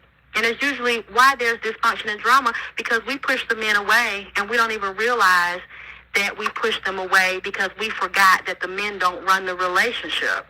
We forgot that we're the ones that have the power. We determine if the man stays or leaves. We determine if the man is in love with us. And I'm not talking, you don't dog him either. You don't control him. You don't take him through hard changes to have him make the decision that he wants to be with you. But you have to make the decision within your own womb. And it starts with getting rid of all the dysfunction and self-hatred and the negative things you say and the mantras and the prayers and the affirmations that you speak on yourself and the curses that you speak on yourself. Because the woman has the power to visualize. Men have the power to visualize too. But everything... So some people want to think God is out in the sky and Jesus is out in the sky and I got to pray up in the heaven and that Jesus sitting on the throne on the right hand of the Father, all this shit.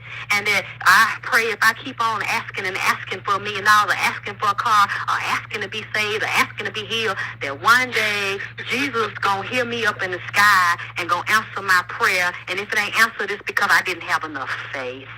Because I didn't pray hard enough, or Jesus on the main line tell him what I want. He ain't got the call yet and picked up the phone. What I'm trying to get you to see is that the God consciousness, Jesus, Buddha, whatever you want to call it, is already inside of you. Amen. And when you realize that this consciousness is inside of you, and you don't have to beg and plead and look up to no sky outside of yourself, hoping something is going to happen, hoping someone's going to stay, hoping someone's going to pick you. When you realize the power is within you, and through your own creative energy and your own visualization, the same way you look at yourself and you visualize negative and failure, is the same way you can look at yourself and you can visualize wealth, love, and health, and anything else that you want to come to you that you feel like you deserve. But if you don't know that you're divine, you're going to keep on manifesting dysfunction, hate, low self-esteem, and people to co-sign on that kind of shit, because that's what your prayer is. That's what I'm trying to get women to see. That's why I had to learn. When you say something to yourself, it's still a prayer. It's an affirmation. And your mind, your subconscious is solidifying it. And your subconscious will give you more of what you just said you don't have, more of what you said you don't like, more of the kind of men that you say you don't want to appear in your world, because you are the creator. And that's what you said. So your word can't come back to you void. Your word has to manifest what you said. Exactly. Just like it says in the Bible. It will never come back to you void, because the God consciousness in you heard you and says, okay, she keeps saying this every day. It's just like you say every day, I'm going to get up and exercise. So if you exercise every day, you're going to have a nice, lean, toned, fit body, or big muscle-built body, whatever you want to create, because you're praying on it every day. You're speaking it, and then you are taking action to make this happen. So if you want to be out of shape, you don't exercise. You don't eat properly. Right. You want to get dysfunction, disease, and STDs, you lay out with people and you don't get them tested, and you don't test yourself, and you think negatively about yourself. That's why you keep putting yourself in that position. So your word and your actions together will give you what you just said you don't want, what you keep saying you don't want, because you keep focusing on what you said you don't want, and you keep on looking at yourself and finding derogatory things to curse yourself. That's what we're not focusing on, teaching our little girls, is the way we're carrying ourselves and what we're saying, what we're not saying to them and to ourselves. And the little girls are picking up on this, so when we don't give them, they start going out in the street and looking for some man, some boy, even some girls. Girls are sleeping with girls now. They're looking for some type of affirmation. They're looking for some type of void to be filled, because you won't speak blessings on them. Because you ain't speaking them on yourself. You're right about that. That's just so funny. I was just thinking about that as far as the void. Yeah, and that's just like the law of attraction. If you keep saying, like a lot of women out here, I just keep meeting low-down men. Well, it's because you keep speaking that into your existence. Oh, I'm broke, I don't have no money. It's because you keep speaking that into your existence, and it's going to manifest. Yeah, and that's what I'm hoping the people that do listen start to realize it's about you. You have to take your education and your destiny and your life in your own hands, because this is not knowledge you're going to find everywhere. You can find it and look for it, yes, and you'll have to pay for it and you'll have to study it. We don't have enough of our people really talking to us this way and reaching out to us this way, but it's not a time now for blame and shame. We have to take our destiny into our own hands, and we have to, but see, that gets when you're so in love with you, and you love every part of you, stinking feet, smell of vagina, and all that, because those are things that can be corrected and fixed. If there's a problem there, you can fix it. Right. You have to be so in love with everything, and you have to bless everything on you. Even if you don't like what you see right there, you have to bless it, and keep imagining what you do want to see. But love where you are right now, and keep working towards what you want to become. Because it's like whenever I was overweight, and I wanted to lose weight, I would not throw my clothes away and go buy new clothes. And I remember one time, what I would always do is put an outfit up there that I can't wear now, that I used to be able to wear. So when I go to sleep, I have to look at that outfit. When I wake up, I have to look at that outfit. So I imagine in my mind, I don't look at the fat that I see now. I only look at seeing myself in that outfit. That's the only, I only think about the final outcome. I'm not going to waste time talking about and getting with my friends and stuff, talking about, oh, look at all this fat on my side. Oh, it's 20 pounds. It's 30 pounds. I don't worry about all that. Because every time you keep talking about that, your mind is reaffirming what you see that you say you don't want, the 20 and 30 pounds of fat roll hanging all over, don't fell over your pants. See? I look at the size 8 jumpsuit that I want to get in. That's all I think about. And I see myself walking and twisting in that jumpsuit. And ain't nothing else for me to even see. Ain't nothing else for me to talk about with nobody. Because I know I got to get in the jumpsuit. So every day, that's all I want to see is the jumpsuit. And I remember one time, about 4 or 5 years ago, I had gotten so big around the middle because I was just so depressed dealing with drama. And I had some pants, they was too big. Then I kept eating, and the motherfuckers got too damn little to the point that it was rolls falling over my stomach. Just over the pants, fell over. Just a big roll rolling. I said, you know what? I got 2 options. I can go buy me a bigger pair of pants and keep getting bigger rolls. Or I can make myself walk around here with these 2 little ass pants on until I decide what I'm going to do about this. I walked around with the pants too low. And after having people saying, why that meat hanging over your stomach? And it's like when this man said, see all that pudge you got around your stomach rolled over like that? You know, I really don't like women like that. They have that meat hanging all over their stomach. I said, you son of a bitch. And that's when I got up there and did something about the pudge. So it's like, but I didn't think about the pudge anymore. It's like I just thought about, okay, this is how these pants fit, and this is how they're supposed to fit at one time, and this is what I want now. So the anger really made me get tired of just keep on shoving in the food and shoving on the weight. But in my mind, all I thought about and what drove me was the end result. And that's how we need to be thinking now. The end result that we get that we don't like now with our body, with the way we think, and with our relationships, and how we deal with our daughters, and the examples that we set, and how we deal with our sons. We have to now decide, visualize what is the different outcome that we want to see. What is the different outcome we want to manifest and what we want them to manifest. And we have to actually write those things down. And every day we have to focus on that. And we have to bless our bodies. Even if it's something you don't like what you see and it's painful to look at. I know what that feels like. But you have to learn to look at that body part in love. You have to see what you want that body part to look like. And if you want to get it altered, that's fine. But until that happens, until you find the right doctor to do that, or to reconstruct things or put them back in place, it's still important to love that organ, that tissue, that breast, that butt, that stomach, that stretch mark, whatever it is. You have to learn to love that now. And you have to, while you are accepting that the divine solution and the divine healing is going to take place. Because when you accept it and you say it's done, then on the higher levels, it's already done. But you block your blessings and you stop it from manifesting on the third dimension when you curse your body and when you curse your womb. Exactly.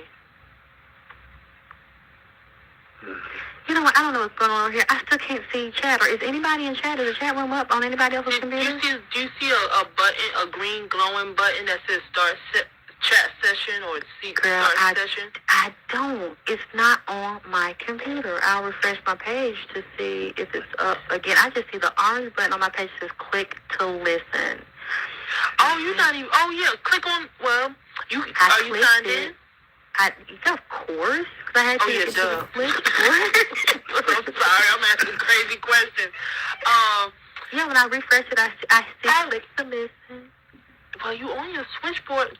Click on your switchboard page, because that's where it is. It's in your switchboard page. Oh, it's in there. It is the green button. Yeah, see, I'm in the switchboard. I'm glad I need y'all around. You know I need y'all. Oh, you hearing yourself? Can you turn my click on off? When I turn it off, I try to go down. Somebody heard me because somebody has commented. And, oh, yeah, I want to tell everybody, please comment the show, rate the show. Give me your ideas on what you want to talk about, what you want to hear. I love everybody calling and watching my show, listening to my show. I appreciate everybody so much, even though, I haven't been here that long. I've only done a few shows. Okay, you're right, Danielle. Now I see the button now that I went down. is to start chat. I saw the green button and live help. Let me see if it will open for me. Rate the shows. I really appreciate it. It helps make me more popular. More people know about my show if you rate my show. 2, I'm doing the Vagina Power Tour in 2009. So if you want me to come to your town and do the Vagina Power Tour, text the VP Tour to 62900 and tell me, answer yes to let me know that you want me to come to your town and do the Vagina Power Tour. Or you can text AT Show to join the mobile fan club. That's AT Show to 34343 to join the mobile fan club. What else? Did I miss anything? Oh, yeah, the Vagina Power shirts, DVDs, and CDs are in my store, shop.vaginapowertv.com. I've been so busy the past couple of days. I just got home, I guess probably like 8:30, almost 9 o'clock, because I've been working on some new shows. I am so excited. These are off the chain. Do you hear me? It's not just me taping a new reality show. I got guests on the show that are talking about their experience, their life, their sexual experiences. So if there's anybody that listens to this show that is really open and honest about sexuality, bisexual, gay, lesbian, straight, swinger, transgender, prostitute, whatever you do and however you do it, it's fine with me. I just need you on my show. I need you talking about your open, honest experiences, how you love sex, what kind of experiences you like to have sexually. Those are the kind of shows I've been working on and putting it together. I'm really excited. We haven't put anything out yet. We'll probably put out a trailer within the next couple of weeks. I'll let you know where it's going to be at so you can get some highlights of the show. You can see what's going to be on that new show. And as I said, I wanted you all to please let me know what you want to hear about, what you want to see on the new shows, what topics you want me to get into. I can't wait to see it. It's going to be crazy. It's going to be crazy, girl. You got a reality show. Yes. This is going to be bananas with the split and the whipped cream on it and the cherries. For real. Wow. And I'm excited because I want to do it about Atlanta. I want to show how off the chain, which a lot of people already know it's off the chain. Yeah. But the one thing, Alexis, you are giving the people what they want. And, that was a very good idea for your part. Yeah. You're definitely giving the people what they want. So, man, I can't wait to see the trailer. I was working all night and all yesterday. We're probably going to be working on it for the next couple of weeks, so I'm going to be really deep into work, and I got to get the book out because so many people are waiting for the book in print, Vagina Power, and I'm just busy. I just want to keep working and let people know I'm around. Because a lot of people are saying, "Where is your YouTube stuff? Why aren't you on YouTube? Where's new videos?" And they think I'm not doing anything. I mean, but I talk to y'all, so y'all know what I'm doing. I'm constantly working and got new projects coming up. It's like I can't do all these things at one time. I feel like I needed to do things that could really go to another level, go into another market, because I want y'all to be able to see me on TV. I want you to be able to see me anywhere. I don't want you to just be able to see me when you go on a YouTube video, and people have been asking that for a few years. It's like, we want to see you in New York. We want to see you in L.A. Yes. We want to see you on cable, and I want to do everything I can to make that happen. So that means that I got to keep working. Yes. Mm-hmm. Well, you're a beast, and in every respect, that's a good way. You're a beast, and we love it. So keep doing what you're doing. Yeah, you are. I want to see you. Yeah, the people definitely do want to see you, and I do. I introduced your show to a couple of my friends up in New York, and they want to know who, what, why, where, and when, and they, they do. So these little, you're giving the people what they want, and I learned so much from you. But my question to you is, where were you like probably 4 or 5 years ago in my life where I really needed someone or something like you, and I just learned a lot from you within this short period of time. Thank you. I learned so much from you all. I wonder where I needed somebody like me 4 or 5 years ago too. It's like that's when Vagina Power really came about. It's like I was going through so much bullshit with my man. I mean, it's like, oh God, it was just so much drama, and I just realized that sometimes you're not going to do a show on that. Why do good girls get dogged out? Because I was always the good girl that got dogged out. And I always wondered, like, why does this always happen to me when I've done the right things? And I always, like, go out of my way and cater to my man. And they can never ask me to do too much or jump too high or go too low. You know, I always sacrifice myself like that. And that's the key, what I just said, sacrifice. A lot of our women are sacrificing ourselves, and that is a very powerful ritual to do, to sacrifice yourself, because whenever you sacrifice yourself to somebody, you're going to always be the one that is the slaughter of the lambs. Yeah. And that's what a lot of us aren't getting. It's like you have to have the balance. And it's like going through so much drama when I knew I did not deserve it.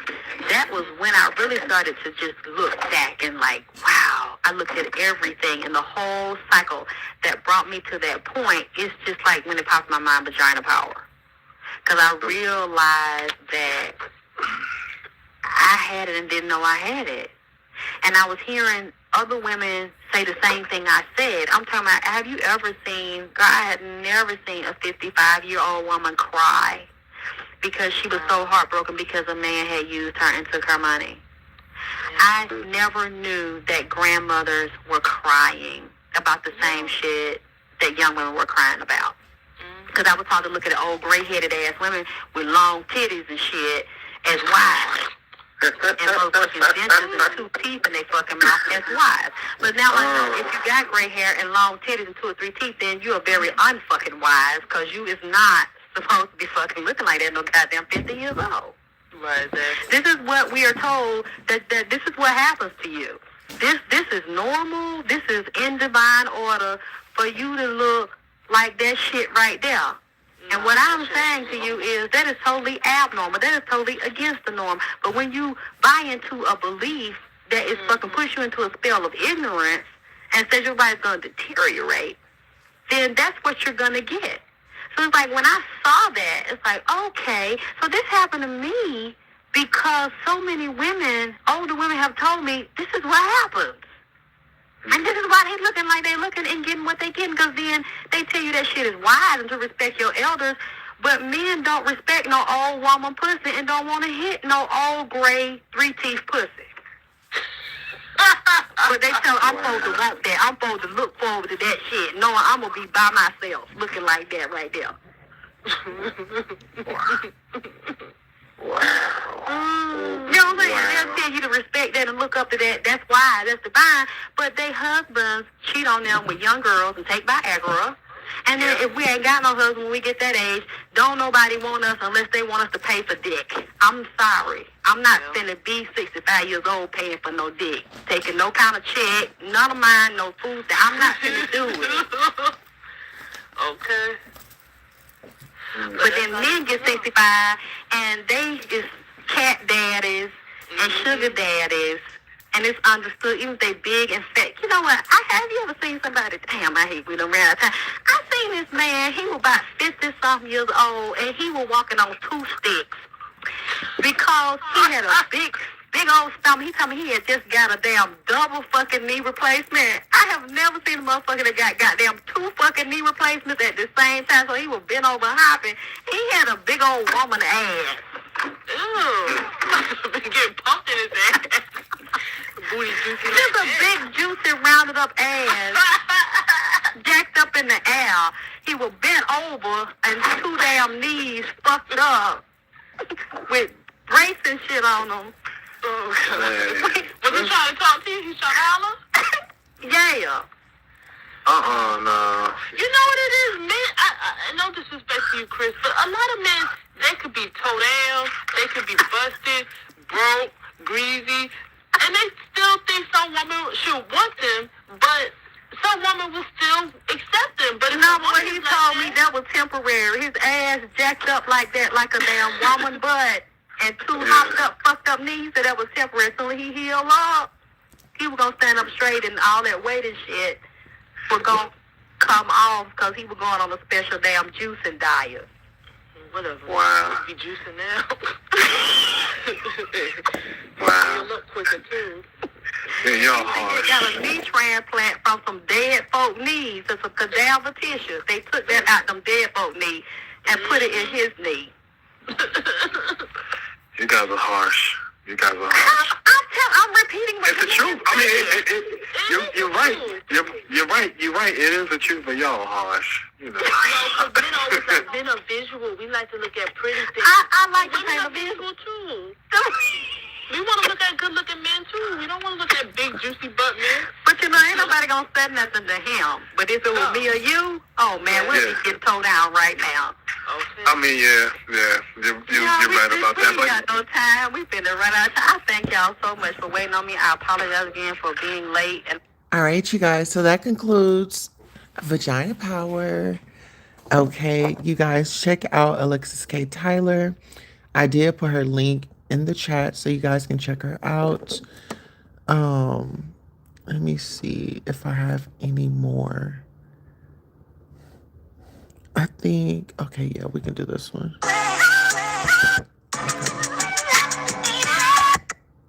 Real heavy on my mind this weekend because of some shit I've been going through.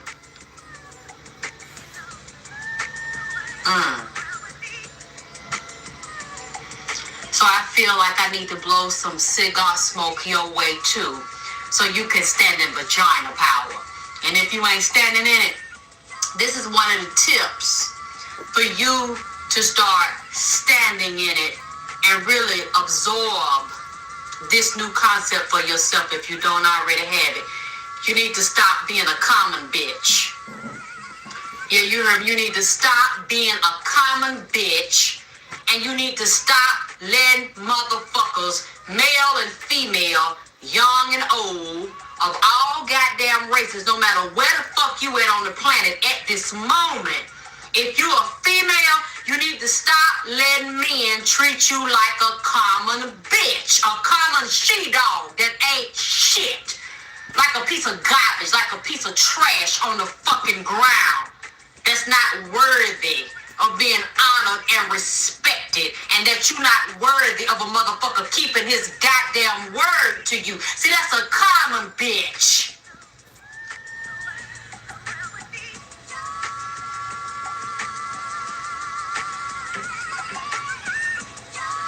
You know, many of us get in relationship with these men, and they start off going all out of their way to get you, making all kind of promises and keeping the promises, doing what they say they're gonna do, being where they say they're gonna be, fucking you like you need to be fucked, rubbing you down, sucking you, taking you on trips, showing up whenever they say they're gonna show up, just to do everything it takes to get you and to keep you in check. And once they get us like that, many times women get real relaxed and let their emotions get in fucking overdrive. Your emotions take over, so all your rationale and your reason done gone out the window. You don't have to think about what he's doing. You don't have to wonder what he's doing. You don't have to wonder if you got him, because now your emotions have gotten so deep into what he's done to get you, or you so attracted to him, or you like screwing him in the way he eat pussy or eat all out your ass, that you feel like you don't really have to wonder if this is ever going to change, or if he's ever going to leave you or cheat on you. Then as time go on, you start seeing little shit that you didn't see at first, or he starts to do subtle little disrespectful ass shit that he didn't do to begin with, like telling a lie. You know, when he ain't usually lied about the shit before, he start telling little bitty lies about things he said he gonna do, and then keep you on hold, and you keep holding and waiting and putting it off and being patient with him and overlooking it, thinking you don't want to be too judgmental, you don't want to be too demanding, you don't want to be too critical, and then he gets by with that shit, he still don't fucking do it, or when he finally does it, he half does the shit, and what you do, you accept it.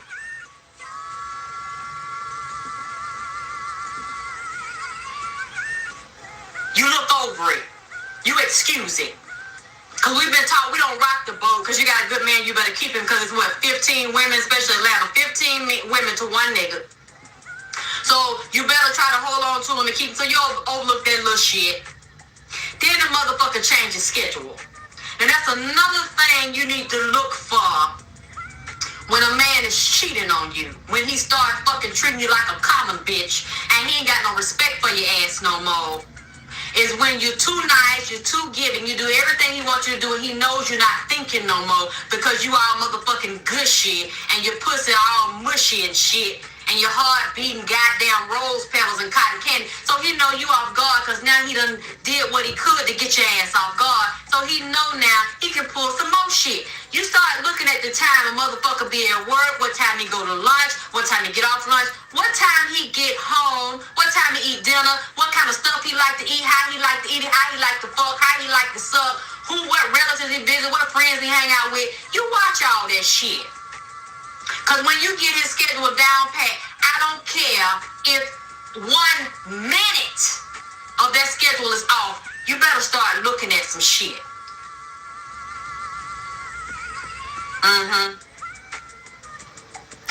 Motherfucking You better start looking at some shit. Especially when niggas start coming in late, or goddamn early, or shifting his periods on what he eat, or I don't want dinner tonight, and you know he always been eating a certain thing, now the damn appetite done changed. You know, he come in, jump in the shower, he been out all night long, he jump in the shower, or the motherfucker come in and don't jump in the shower at all. See, them mind games, them is tricks, especially if you know that's not his schedule, because a lot of times a nigga wash his ass at another bitch house, or one of his friend's house, and you need to recognize what kind of soap and get the nigga sit down. See, a lot of times, not only are we not getting these men sit down, you don't even know what your own pussy and your ass smell like. You don't know what your sheets smell like. You don't know what your drawers smell like. You need to start smelling your own ass and smelling your own body. Get comfortable with your own body. Smelling your nigga ass. Y'all said it. You need to know what he smell like when he sweat. You need to know what he smell like when he clean. You need to know what he smell like when he got fuck juice on him, calm juice, pussy juice on him. And you definitely need to know your own breath and your own pussy juice. Because nigga might come in one night, got some other bitch pussy juice on his motherfucking breath. You know, pussy juice on his chin. Goddamn shit juice, calm juice on his motherfucking chin. A motherfucker cough, some calm or some goddamn shit trailing up out his damn throat on his fucking tongue. You need to know the difference in that soap and her perfume and yours and her ass and your damn ass, or hey, a nigga ass. Another thing y'all got to watch is these damn men's that y'all with. A lot of these men, and Lord have mercy, especially in these damn gym bathroom and the gym sweat room and shit. Even when you use these damn equipment, you know, when I don't really like to work out in no damn public gym no more. See, when I go out, I take my damn bottle of Clorox and my water and I spray around that seat and around that handle that you hold them handle on them bike and stuff, and you be riding and you have to lay on the bench press and push up off there and around the head part. You got to put round there on, especially on that seat, because a lot of them men that go to them damn gym be sitting on them seat and have all kind of damn shit juice and damn calm running out they crack that get around that seat, and that bacteria get up in your ass and your pussy and give you all kind of damn yeasts and infection and all kind of damn venereal diseases and things. I ain't lying, because I notice whenever I go to them, I even put my glove on. I wear my glove almost all the time too, but I put it on when I put my hand on them handle. I don't put my bare palm on that handle on my fingertip, get around there, because you don't know, they done got the sweat from their hand. That sweat get on that grip part, and see that sweat also could be coming out there where they done jack on somebody's dick around in that damn gym bathroom, and that sweat does mold it off and melt it off on that damn handle. Cause I know I will get sick. I get like a cold and start going through shit.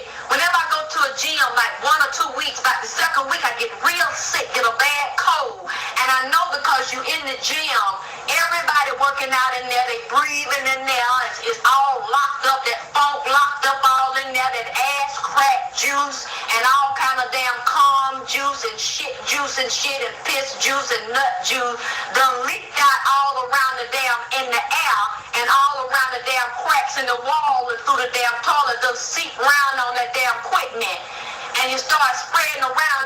people sick. You know, you have to build your immune system up, take your lot of vitamin and down, take your disinfectant. You know, I know what I'm talking about. They know, they agree. I know these gyms see it the same way I do, because now I go to the gym. They had that damn spray bottle, that damn solution with them paper towel right by the damn equipment, so that you can spray it off. Once you see somebody lift their ass off them seat, you can spray it around there to protect your own asshole and your damn pussy and shit in your damn hand. Because a lot of these men, these fine ass men, I done seen them get a little wink in the cold, and yeah, they get to talking, licking their lip and shit, clicking their teeth. A lot of them men be throwing cold if they always want to spot a certain nigga. You see certain men only spot men and only train and work them men out and have them men bending over doing them squats. See, a lot of them men that wear them real tight bikini drawers, that work out in them real tight ass stretch pants, a lot of them men don't have no drawers up underneath them damn workout pants, or them real tight damn Speedo shorts and shit they work out with. Or a lot of them men will go to the damn gym and go to the damn bathroom in the mall and in the damn restaurant and shit with a hole cut around their booty hole.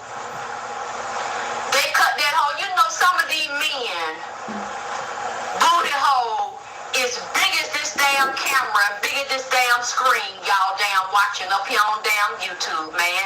They booty hole, but they keep it exercising. They keep doing them butt lift and them glute lift and squats and shit to tighten the outside of their asshole up. So you just see a nice rounded off muscular ass.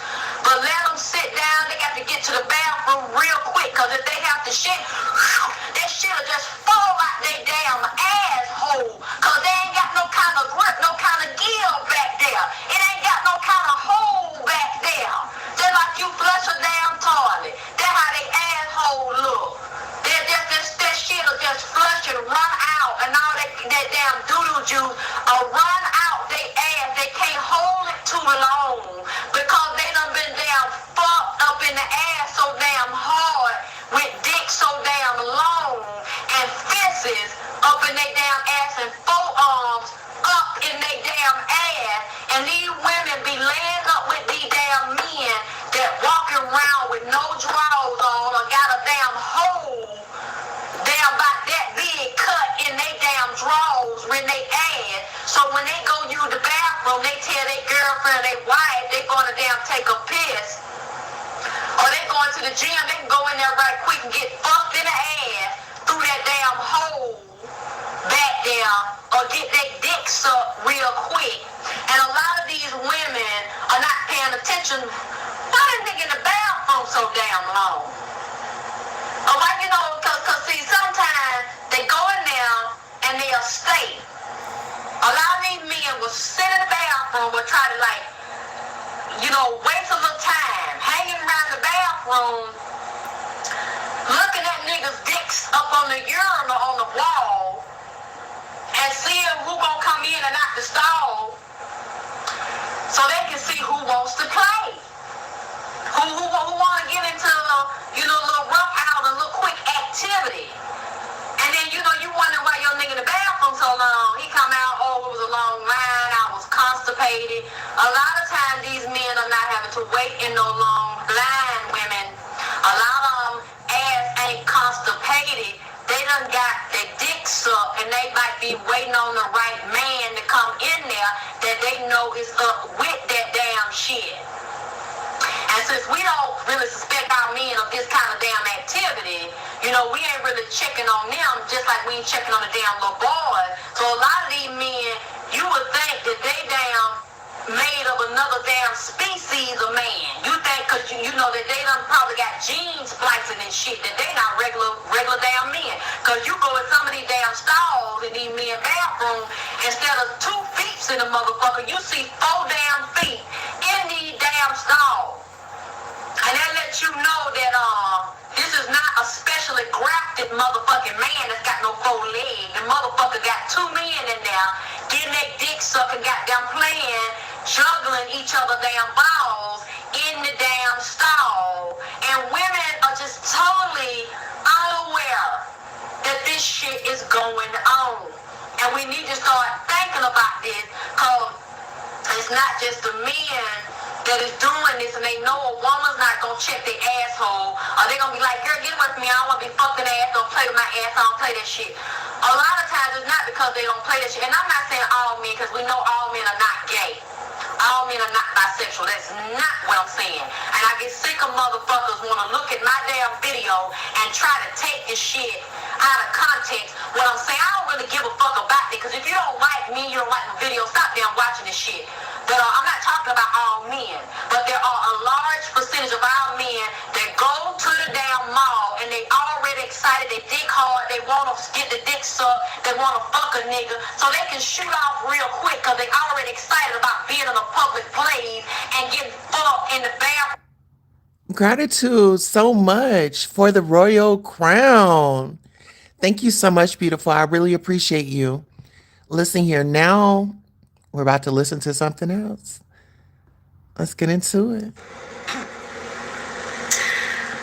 So, after this one, we're going to do Wake Up Bitch. I think we should do Wake Up Bitch first. Hold on. Yeah, let's get into it. Like a coward ass bitch. If you done let these niggas fuck you over and play games and come to you like a caricature of a man. A goddamn cartoon character of a fucking mouth joke of a man. And then you cry to me. You cry to your friend. You're walking around here broken, carrying children by yourself, trying to figure out how to goddamn raise them. Because you didn't have your priorities in check when you laid with this nigga, because you were not standing in your godhood. See, niggas go where you want them to go. They do what the fuck you want them to do. And if they ain't acting, talking, walking like you want to do, they out my life. I'ma cut them the fuck off. I'm not gonna talk to them no more. Cause see, I done been where you at. And a man left me with a baby too. And I was just like you all. Pregnant by a no good ass nigga.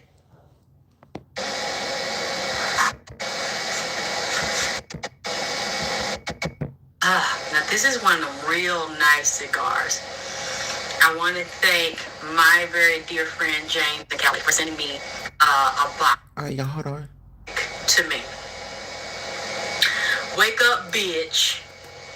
You is a dumb hoe. That's what I want to talk about. Wake up, bitch. You is a dumb hoe dealing with baby daddy drama. Now, the past few weeks, I have had young women's and some older ones too calling me on the phone.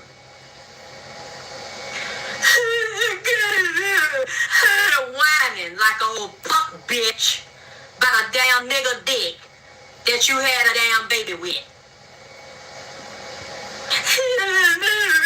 He won't give me no money. He won't pay no child support. And I let him fuck me all in my ass. He still won't give me no money. He don't come. I'm tired of it. Really tired of it. Now, these bitches on the phone trembling.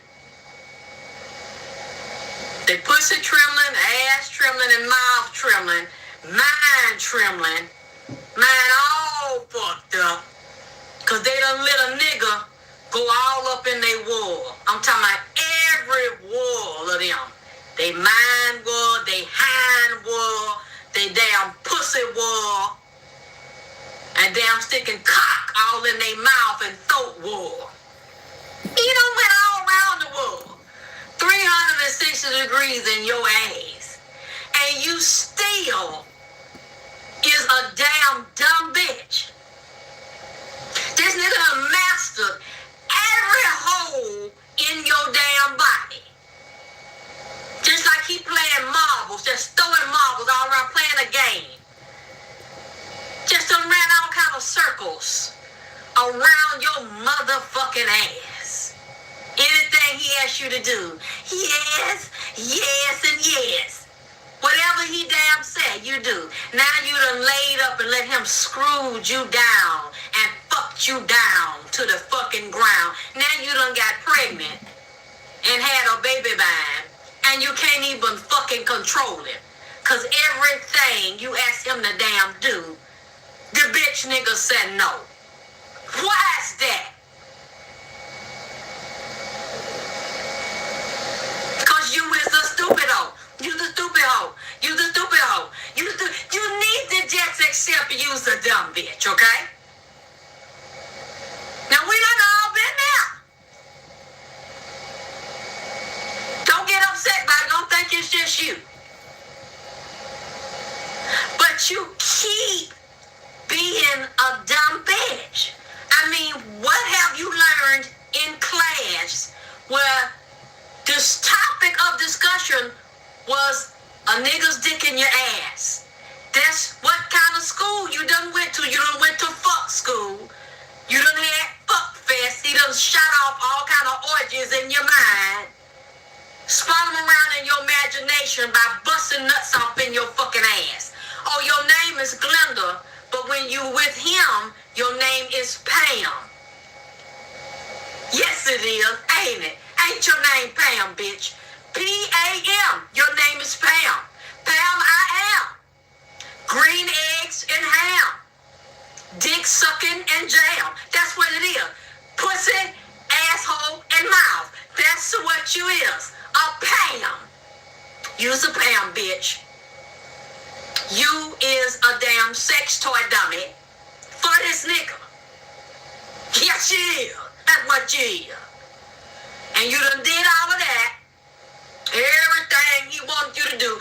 Jump high and bend down and pop your ass high low. Now you got a baby and the nigga said, hey, bitch, high ho. I'm not giving you a goddamn motherfucking thing. Cause you done gave him everything he wanted. He wanted Pam. You showed him pussy. And why? Why is y'all women, now especially black women, why when y'all first meet a nigga, you don't really offer him head no more and pussy? You like to pull your asshole out and show him the white meat of your ass. Why is that you think that's cute? You think that's special? That's the first thing these bitches do. Pop a X pill. Ride around drunk. Start leaking pussy juice and ass juice. And then show him the pink meat of your ass, your tailbone. And let him fuck you all up in them damn hind polyps in your damn colon. Oh yeah. Then you think he's your damn friend. You really think because he's sticking his hot in your cot and making you come and feel like you want to come, that he like you. These women is really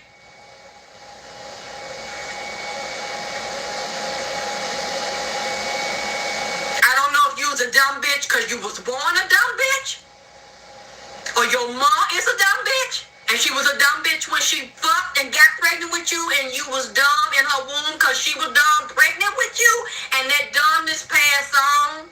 Or once you got born, she didn't teach you as you growed up not to be a dumb bitch. I don't know if your daddy didn't teach you not to be a dumb bitch, or you just refuse not to listen, or you is listening no matter what I say or no matter what nobody say. You is looking for your counseling and your teacher to be a dickhead. You think that these niggas is gonna pull their dick out of their pants, put it in their hand, shove it in your damn teethis, and make you lick around the damn head of it, spit on it and jack it, and then push it up in your ass and fuck fuck you and make you come all in the corners of your pussy and your asshole. And cause you can make him skeet real hard and he tell you it's feeling good, and when he fucking you, he hitting them corners and doing hydraulics on you, you think he your friend. And you is dumb. Cause he's friends with his dick, and his dick is friends with a lot of people pussy. You just think that it's yours. Oh, the way he fucked me all in my ass, and the way he be coming and fuck me real good till I come, and then he fucks me in my pussy, and he fucks me in my mouth, and he keep coming over here, and he keep on fucking me, and don't even give you now peanut butter and jelly sandwich on no damn cheese and peanut butter crackers up there from the damn Walmart gas station, 2 for 50 cents.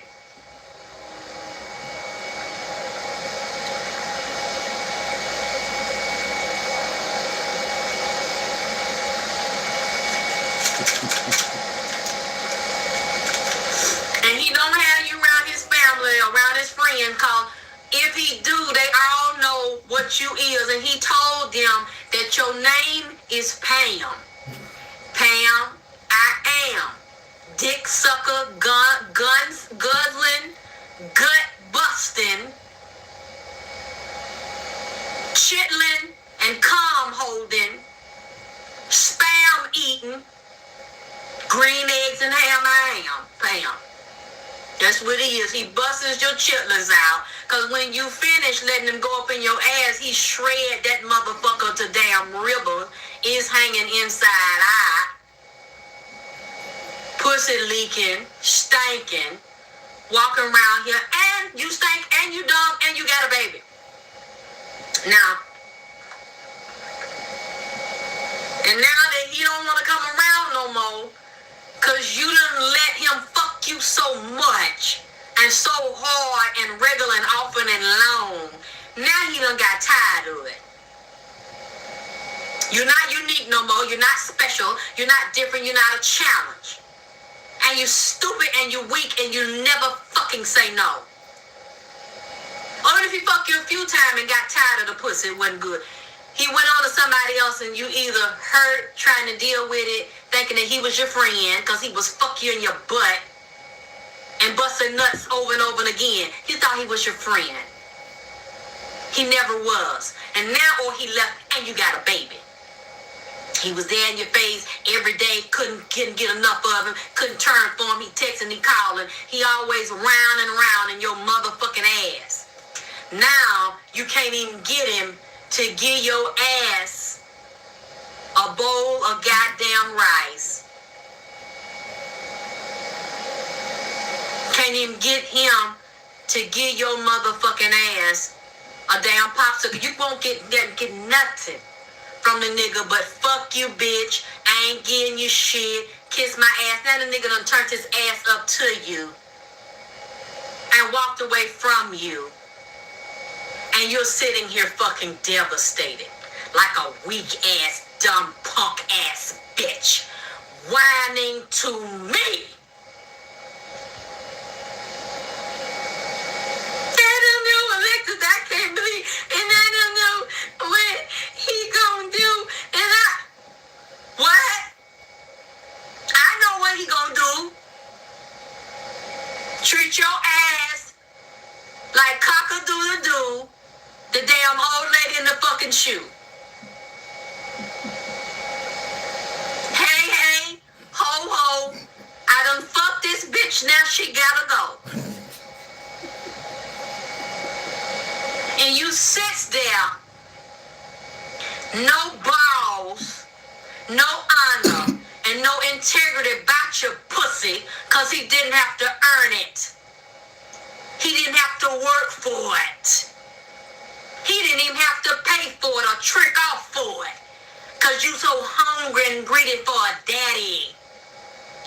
To get attention. You know, it's amazing to me. I see these women, he liked me cause he told me that I was pretty.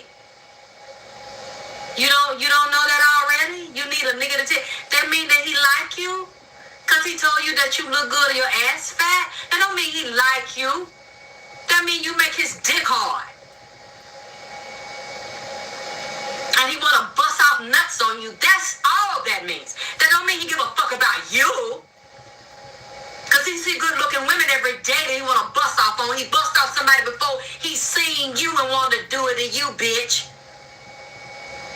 And you think that's special. Cause you think you special.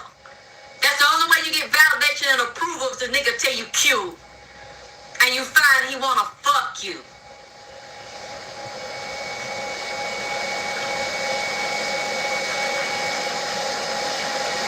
You like the way he laugh. You like his little swing or his the way he walk. These little outfits he dance around like a fucking clown.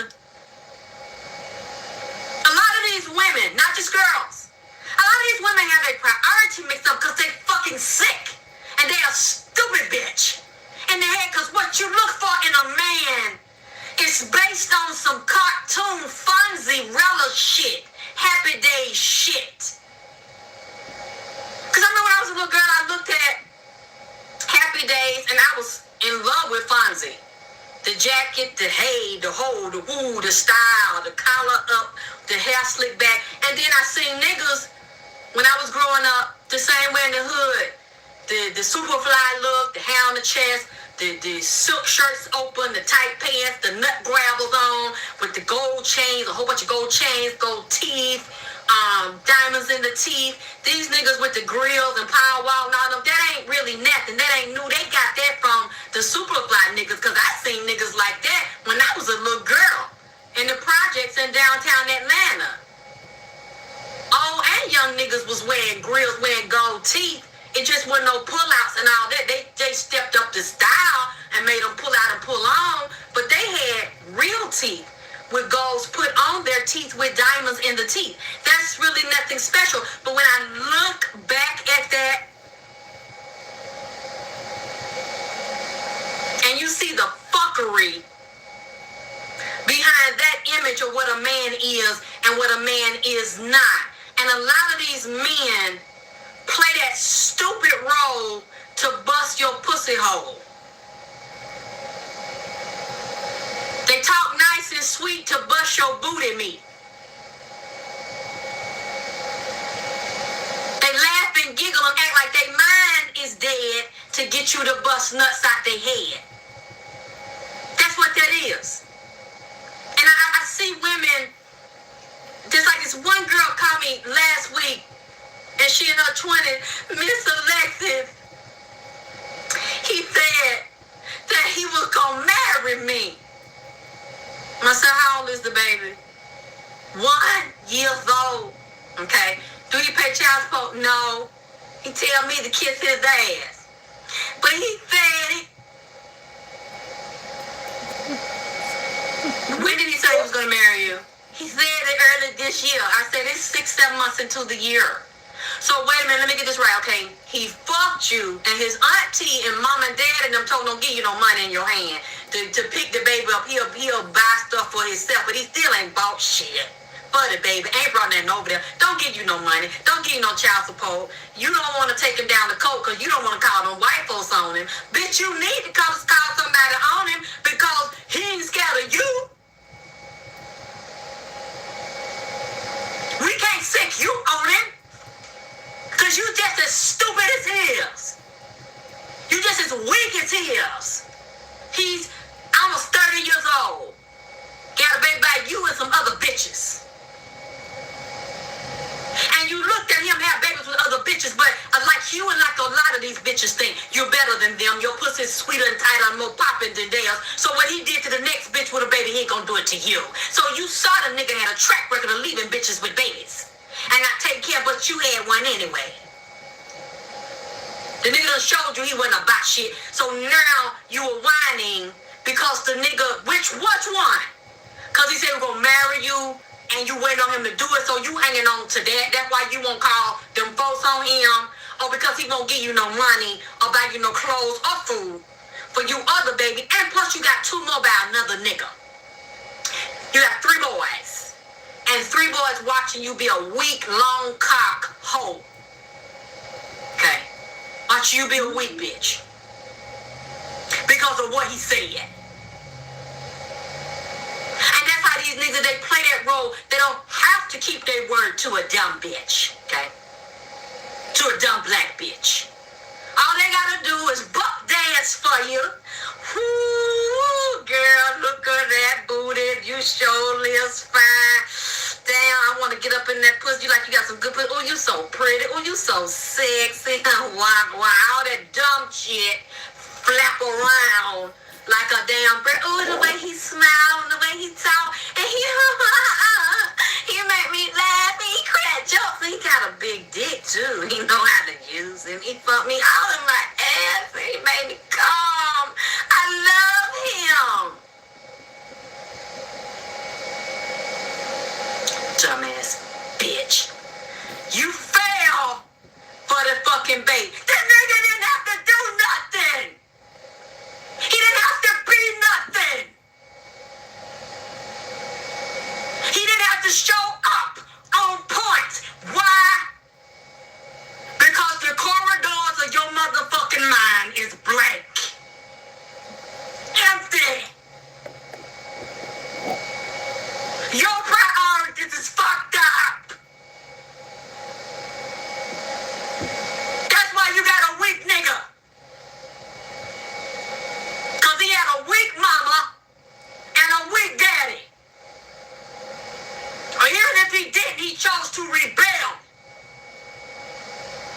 against having honor and integrity and being a real goddamn man.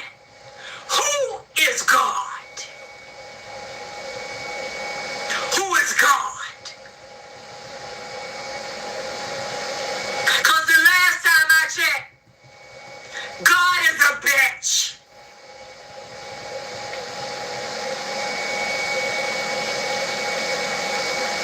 A man has God in him too, but he can only go so far without you. A nigga can only do to me what I let him do. If I want another child right now, then that's up to me if I get pregnant, if I have the baby, not the man. The way he treat me before, during, and after the pregnancy is up to me, not him. The way that baby eats, thinks, feels, moves in the bowels of the soul of your womb is up to you because you are God. You say, or you don't fucking say, how the nigga is or is not gonna treat you. You say if you a fucking hoe. You say if you're a dumb bitch. If you're a punk bitch. Then you get around here whining like a coward-ass bitch. If you done let these niggas fuck you over and play games and come to you like a caricature of a man. A goddamn cartoon character of a fucking mouth joke of a man. And then you cry to me. You cry to your friend. You're walking around here broken, carrying children by yourself, trying to figure out how to goddamn raise them. Because you didn't have your priorities in check when you laid with this nigga. Because you were not standing in your godhood. See, niggas go where you want them to go. They do what the fuck you want them to do. And if they ain't acting, talking, walking like you want them to do, they out my life. I'ma cut them the fuck off. I'm not gonna talk to them no more. Cause see, I done been where you at. And a man left me with a baby too. And I was just like you all. Pregnant by a no good ass nigga, I ain't know. A caricature of a nigga. Slick walking, fast talking, up north nigga. Done come down south. Picking young, dumb Georgia peaches. That's what I was. Looking for love. Cause I ain't had no mama, I ain't had no daddy, and had been abused all my life and thrown from pillar to post when I was with my grandmama. So I wanted to believe something. Nigga wasn't talking about shit. He didn't say he was gonna marry me. I just fucked and got pregnant. But all I knew was I was not gonna have no abortion. I wasn't having no miscarriage, and I wasn't gonna do no adoption. It wasn't gonna happen. And he let me know right from the get-go. And I told my son this, and he even admitted to my son, yes, I did tell your mama that. And I'm sorry that I told your mama that, but I did tell your mama to get rid of you. He told me, he told my mama, he told different people, I need you to handle that for me. Because I'm not going to be around. And I don't want you, and I don't want the baby neither. Have mercy.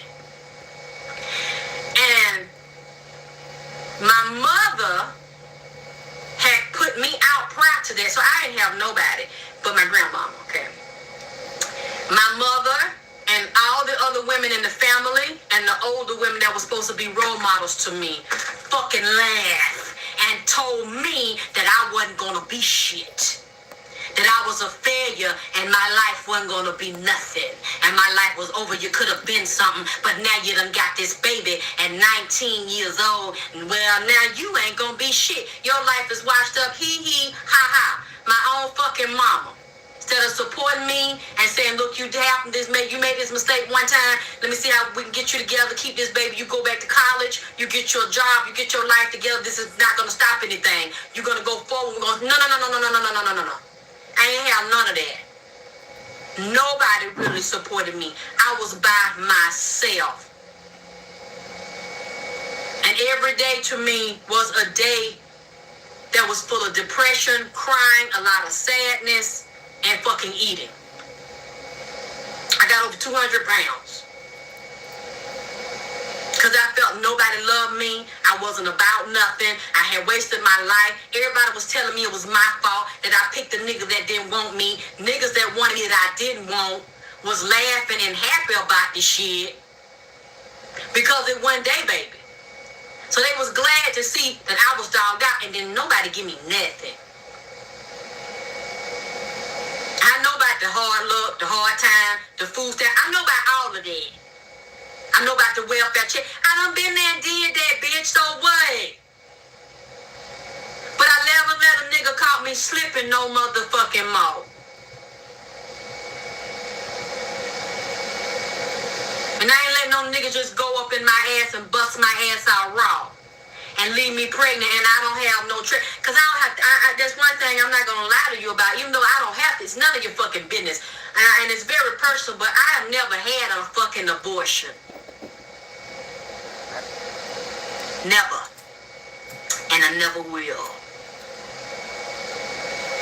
Never had a miscarriage. Never had a tubal ligation, ectopic pregnancy. None of that. And I made sure I kept my ass clean. And I protect myself. Because a nigga wasn't going to jam me up like that no more. A lot of y'all, you had bad guidance and bad advice. You didn't have a goddamn mama.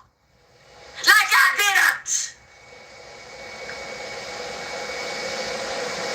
And you hang on to that shit. And you let that shit beat you down. Then you let a nigga come and tell you a fairy tale. And a cartoon nigga bust your ass again. Raw. Then you got 2, 3, 4 babies. Whining cause the third baby daddy fucked you over the same way the first baby. Bitch, didn't you learn the first time? Cause I learned. And I will never be humiliated and embarrassed like that, and I will never let nobody get the best of me. And I'm going to tell you, it ain't nothing. It ain't nothing in the world, no matter how bad no nigga hurt you, baby. As far as I'm concerned, it wasn't no hurt like the way my mama had broke my heart and hurted me. And did me. She's a dirty, rotten ass bitch. I ain't mad at her. I made her some oil for her stomach the other day. If she's sick, if I can help her and make her something, I still do it. But I'm keeping it real here. I'm sorry. I'm not like a lot of you motherfuckers.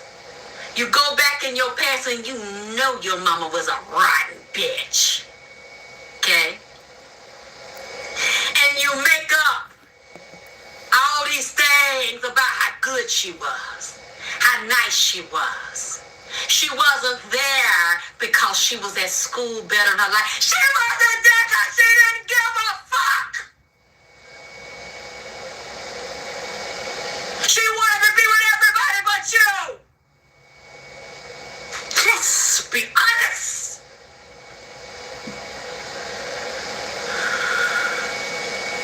God damn. And if you cannot keep it real with yourself, you can't keep it real with nobody else, because that's how I came through a lot of shit. By being honest about shit I didn't want to be honest about. And the fact my mama didn't love me. And she didn't want to be bothered. Ooh, child, this pepper done got in my goddamn eyes. I'm sweating all over here so goddamn bad. Oh, the spirit done got on me, honey. My whole body is hot, baby. I am hot. Good God.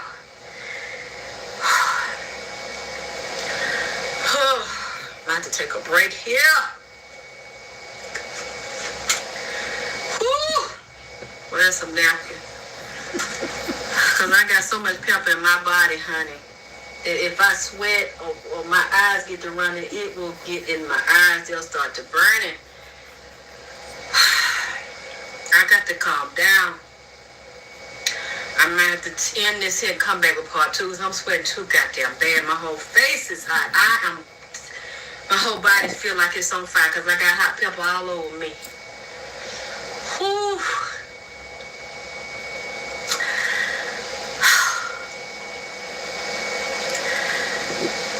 Those were things in life that I had to accept. And I remember my baby's daddy told me one day, come on, Pepper, stop burning my eyes so I can talk. He said, it's one thing about you. He said, no matter how I wouldn't help you, and nobody helped you, and your mama, the way everybody did you. He said, and you didn't have nobody and nothing. He said, you was always determined. You just kept going. You wouldn't give up. You kept on fighting. And you didn't have no babies by no different means. God damn. God damn, I'm on fire. Whew, I was just getting in it. Jesus, I'm going to have to come back, y'all. I'm sorry. I can't half see. I'm going to have to take a break and come back in a few goddamn minutes. Let me get it together, baby. Ooh, honey, because this fire is on me. Lord have mercy.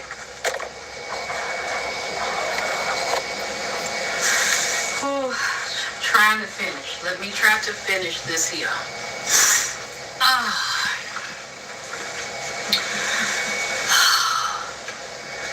Ooh, some cigar.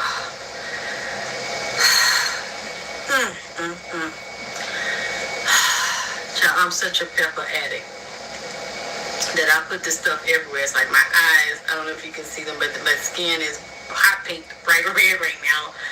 Whew, my neck is burning for the fire. That fire, honey. That Carly, Ma. Ooh, that segment energy, honey, is rising up, and I got on red. But, like I was saying, you women, after all this baby daddy shit done happened to you, now you got to decide what the fuck you gonna do about it. What is your game plan? Because it's obvious you didn't have a game plan before. Because the nigga fucked you over and you let him back in for some more. You went back for some more goddamn abuse. And you won't take action against the nigga. And you in the corner crying like a goddamn punk ass bitch. And he don't give a fuck about it because he sees you as no threat. A weak bitch that ain't got no shame in it mean you a weak ass bitch. You just a bitch with a baby. A black bitch with a baby on top of that. See, a lot of these black men don't like themselves, they don't trust themselves, don't respect themselves, and you picking the worst of the worst. You picking the ones that feel about themselves the same way you feel about your motherfucking self. Because until you don't like yourself and you don't respect your cock much, you don't respect your butthole because anybody can dig in it, and they ain't even got to know you five motherfucking men. Ain't your asshole supposed to be something sacred? That's your first chakra. Nigga ain't even got to buy you no goddamn grits and egg. But they can bust you all in your ass. Bust it wide open enough that you can squat down and lay eggs out your motherfucking ass like a damn chicken. Cause that's how big the motherfucker is. And then you ain't even got to have no justification, a reason to justify letting a nigga go up in your ass. There's no deep spiritual, emotional reasoning behind it. Only that you know that you like to let niggas play poke and bean in your ass. Stick they beanie weenie in your damn can. Fucks you all in your motherfucking ass. And leave you where he found you. Oh, he's my friend. He's my friend. Bitch, he don't even know you other than coming over there to show you his butt and his set of nuts. That's the only time that he see you, when his dick is talking to your mouth or his dick is talking to your butt. When y'all ain't having no dick talk and booty and dick intersection and traffic jams in your ass, he don't fucking know you, but he's your friend. He ain't committed to you. He don't take care of you. He don't have your back. He only bend you over and see the back of you when he fucking you in your butthole. But that's your friend. A lot of these men don't have no value for you, dumb bitch. Because you don't have no value for yourself. I mean, why? He didn't have to earn it. He didn't have to fucking work for it. It was too easy to motherfucking have. It's just, see, it's just like this is what I heard recently. How a lot of these women, a lot of these black women, they have good men at home and they cheat on the men. They really not in love with them. They use them and they want to keep them. Want nobody to have them. But they don't really want them neither. And they'll go out and get a thug nigga that give them some of that thug love and that thug passion to bust them all in they motherfucking crack. Then come on home with the nigga come all in the fucking cracks and recesses of a motherfucking tonsils. And lay up with the nigga that she got at home, and he just came home from work paying all the bills and the rent and shit, and he don't know that she's a slut cocksucking bitch.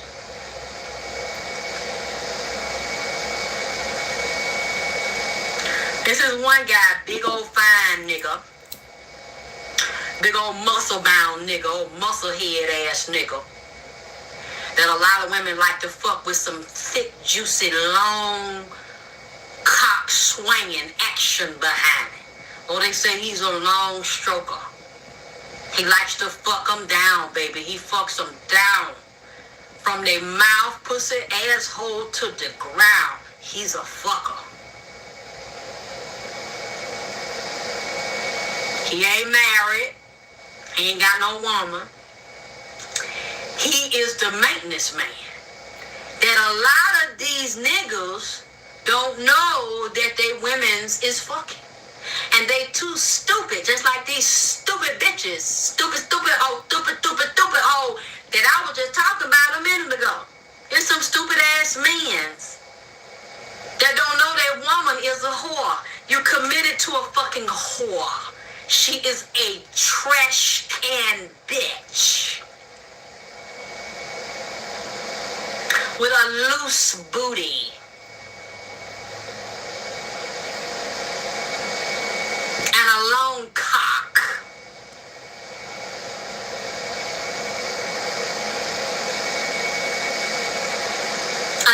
hungry bitch looking for different cocks to suck down like footlongs, but it ain't yours.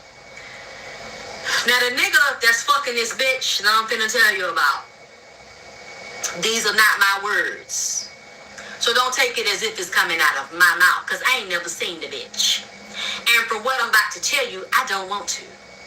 He said that this bitch looked like a big fat gorilla.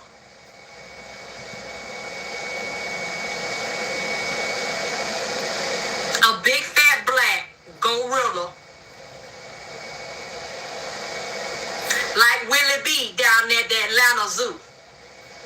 I don't know if he's still living, but said she looked like a big ass, out of shape gorilla. A little bit of hair, nappy hair on her head, bald head. Ugly in the face, big old gorilla monkey mouth. Said her titties look like wings, 'cause they long and flap down with the nipple burnt to the ground. He said, but boy, she got some fire ass head and some good gorilla pussy. He said he liked flying off in that black gorilla monkey ass. He said some good, he been fucking her almost 2 years behind her white boyfriend back. He said she's a keeper. He said, and her name is Pam I Am. Pussy, asshole, and mouth. Suck dicks, slurp up calm, and green eggs and ham. I am. The bitch is found. Oh, yeah. And the white boy that she go with, they live together. He paid the rent, he worked hard. So while he's working hard at night on his job, she's getting a nigga to pump and work real hard up in her ass.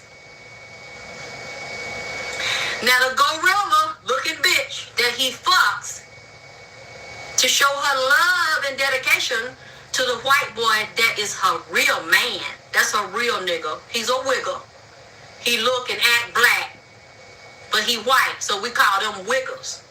A white boy / nigga. She got his name tattooed on her back. Okay. So when she butt naked and getting fucked, she got his name Charles tattooed on the back on her ass. So he was fucking. He said she ain't got no children. She ain't got no little boy named Charles. So this must be her nigga, Charles. So he likes to turn her over so he can see her white boyfriend name that he's fucking her behind the white boyfriend back. And he looked at the tattoo Charles on her back and he said, ain't no fucking Charles. Ain't no fucking Charles. Yes, you fucking Charles. You sure lives fucking the shit out of Charles. I know fucking Charles real good. I'm fucking, yes, you is fucking Charles real good. Oh, you fucking Charles so good. Oh, fuck Charles. Fuck Charles. Fuck Charles. You fucking Charles. Then he gets round to the back door. And he said, yeah, I'm spraying Charles' ass cheek, ain't I'm going up in Charles' ass cheek, yeah. You spraying Charles' ass cheek, yeah. Fucking Charles in his ass, ain't I? Ain't no fucking Charles in his ass. Yeah, you fucking Charles on in his ass. Fuck Charles in his ass. You fool, you fucking Charles on in his ass. Fuck Charles in his ass. You see what I'm talking about? Not only she is ugly, and she's a slut bitch.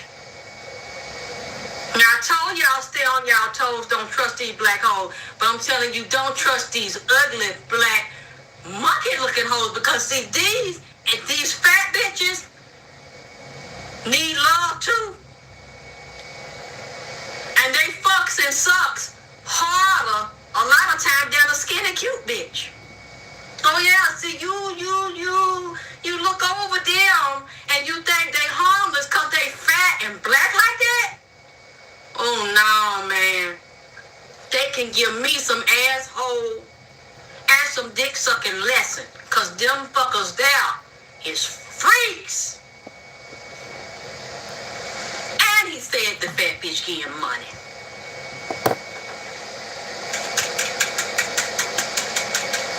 Then she gets up out the bed, like a lot of these women, and you want the nigga to respect you? Are you serious right now? Are you kidding me? I mean, he was just fucking you all up in your posterior and your hindquarters, doing a pure colonoscopy, a pure dissection up in your damn rectal meatus, going right up there in the damn hindquarter. Calling out your nigga name while he fucking you. He think it's funny. It's a joke to him. That's why he said Charles. Cause he getting a joke out of fucking your nigga's bitch. You're not shit and you a fucking joke to him. And then he got her a special ringtone. He know when she calling out of everybody else calling, cause when the phone ring, I long dick I'm like, I long dick I'm like, I met this freak that to really let you, I don't dick him. That's her ringtone. When the phone rings, oh, that's y'all. That's y'all. And then him and his buddy start giggling like a motherfucker. And you wonder why you a fat, ugly, monkey-looking bitch in his eyes. And that's all you ever gonna fucking be. He's never gonna take you serious. And then he even said he would never want her if she left the white boy she with, because he think about over a year now, almost 2 years, he been fucking calling her Charles and violating the other niggas' asshole pussy mouth.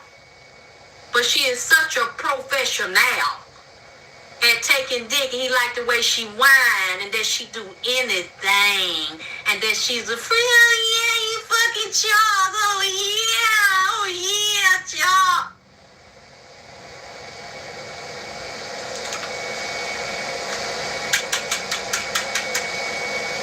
Then he just use her motherfucking ass. That's how a lot of y'all is. See, I realize that's why when I meet men, I've had the issues that I had with them. Because they think that because I meet you and you want to take me out to get me some of that rooty tooty, fresh and fruity pancakes and think you gonna dig in my booty. I'm not the one. You're not gonna fuck me for no blueberry whipped cream pancake and 2 link sausage. Or no pig in the blanket. No. See, meet me and tell me that I'm pretty. You know, you like the way my ass look, and that you think that, he said it. Fuck away from me. Before I throw some garbage on your motherfucking ass, nigga. Turn the trash can over on your damn ass for that trash mouth motherfucker. Get out of my face. That don't do nothing here. I like grown men that got grown men mind, and a grown man talk about him. And not just talk, but a nigga that say what he mean and mean what he say, and the nigga do what the fuck he say. Not talking about what he gonna do, or what he meant to do, or what had happened was, or cause something came up, or I didn't do it. Nigga, do it then. Do it, because the other shit, and the dancing around and the character shit, that don't work on me no more. Cause see, I know how you really think. And I know who's God. Y'all bitches out of control. You out of your fucking mind. and then you meeting insane niggas that's out of their fucking mind and treating you any kind of way because the goddess ain't stood up and said what the fuck time it is. The resurrected goddess ain't motherfucking came out of her goddamn grave. And cause your mama wasn't a goddess, and she didn't resurrect you and tell you who the fuck you are and who you not and what you are not supposed to be and give your fucking do's and don'ts and your rules and regulations and bylaws, you ain't created your own. You out here waiting for a nigga to claim you and fucking brand you and teach you how to be a fucking woman. And he have taught you how to be one, a very low-level, stupid, ignorant one. And after you done did what the fucking nigga wanted you to do and said and acted like the nigga wanted you to fucking act, now you standing here with a check you can't cash. Cause it ain't got no money in the bank. Cause the nigga's an empty, loose-mouth nigga. And you was a loose-mouth, empty-headed ass bitch that didn't have your game down. And didn't learn the lesson from the time that you didn't have it down. So that you pick better men. And that they don't pick you. And they don't run their game on you. You run yours on them. Okay? Because life is a game and you play to win. Or you gonna get played and fucking lose. Because a relationship should be about two people. Not just about what I want and not just about what you want. It needs to be a balance there. And both people need to be respected. And if a woman is in a relationship, first of all, the one I just told you about, she playing herself. The nigga ain't playing her because she go to him. She got something at home that's better than what she got on the side, but she likes that thrill. She like to get hoe fucked and have that nigga dominate that ass. I guess that white boy ain't doing it, but still she know that white boy is safe and secure, so she gonna keep that. And meanwhile, get her freak on. And she don't really want to be with the other nigga on the side. She likes having that sneaky dick, see. She like having that nigga break it down. See? And then sneak on home. She like having both of them. One is her real nigga, one is that side hoish ass slut dick that bring that low-class, trashy freak out of her ass. But when you know you don't want to be that, and you don't want to live that way, and you don't want to be treated that way, then it's up to you to create your agenda. And you're going to have to deal with the things that happened to you in your past. And you're going to either rise above it and be victorious in all the Grand Rising, Margie. And start working on healing yourself. Or you're going to forever live as a victim, talking about shoulda, woulda, coulda. Living in the past, living in regret, letting a nigga, life circumstances, and the baby you had get the best of you instead of taking all the fucked up shit that happened to you and rise above it so that you can stand in Vagina power.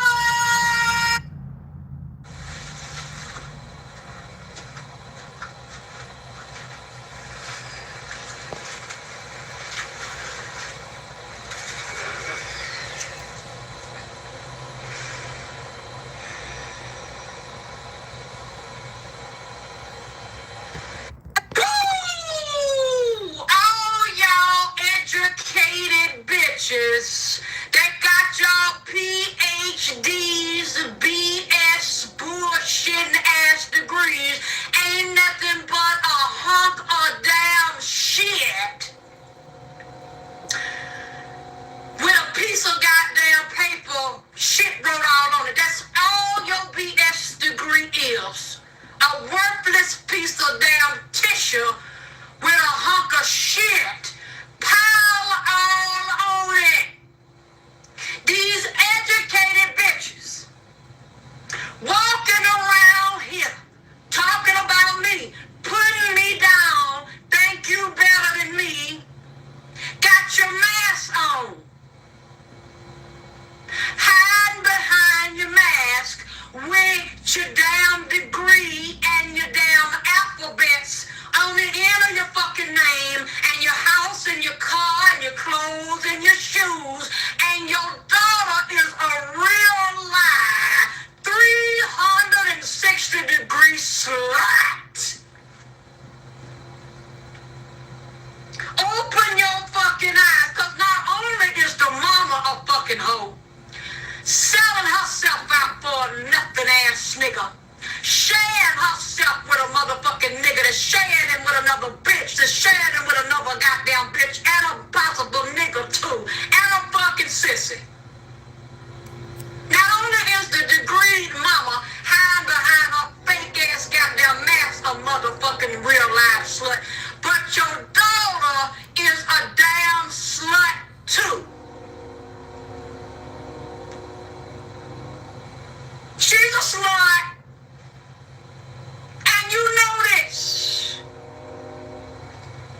takes dicks in her mouth, pussy, and her butt.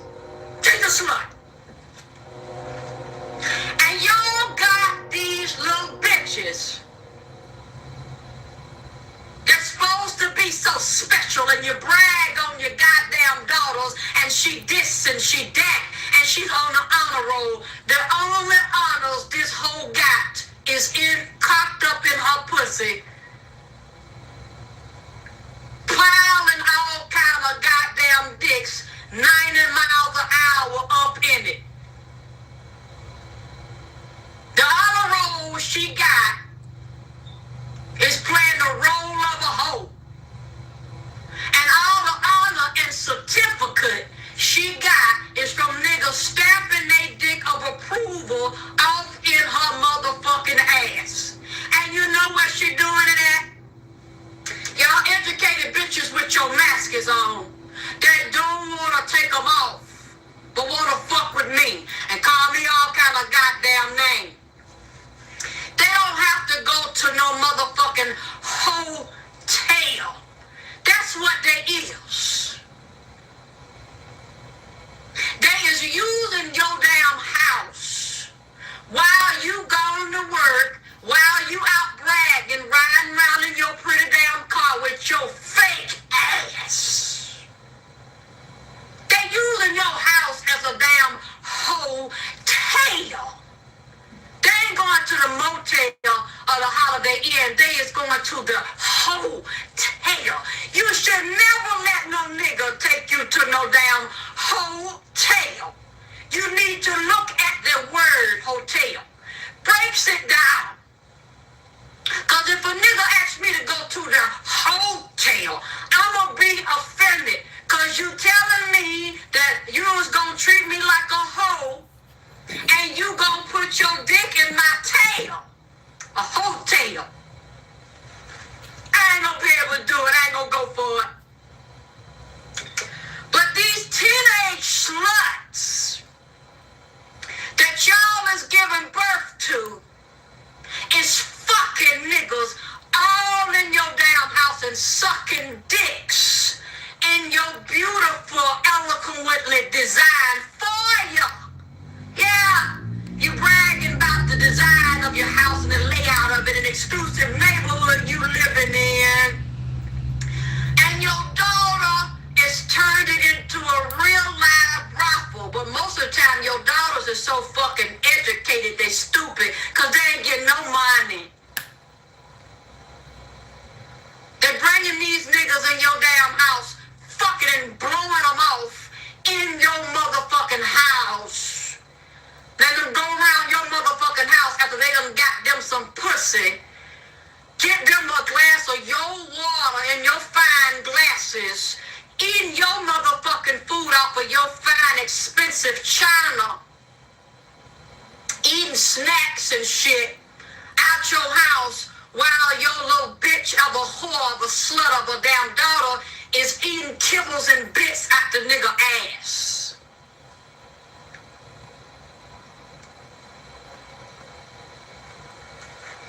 And the mamas wanna say that they don't know where the daughter got this from. Most of these is church-going women's in love with Jesus. Have mercy.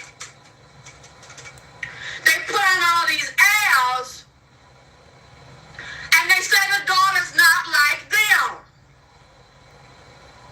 But what this woman with her fucking mask on is not realizing that when she gave birth to the daughter, first of all, you didn't know it was a female. And let me say something while I'm on this here shit. Because I want to thank y'all for watching Wake Up Bitch Part 1. And I want to say, I appreciate you spreading the video around for me.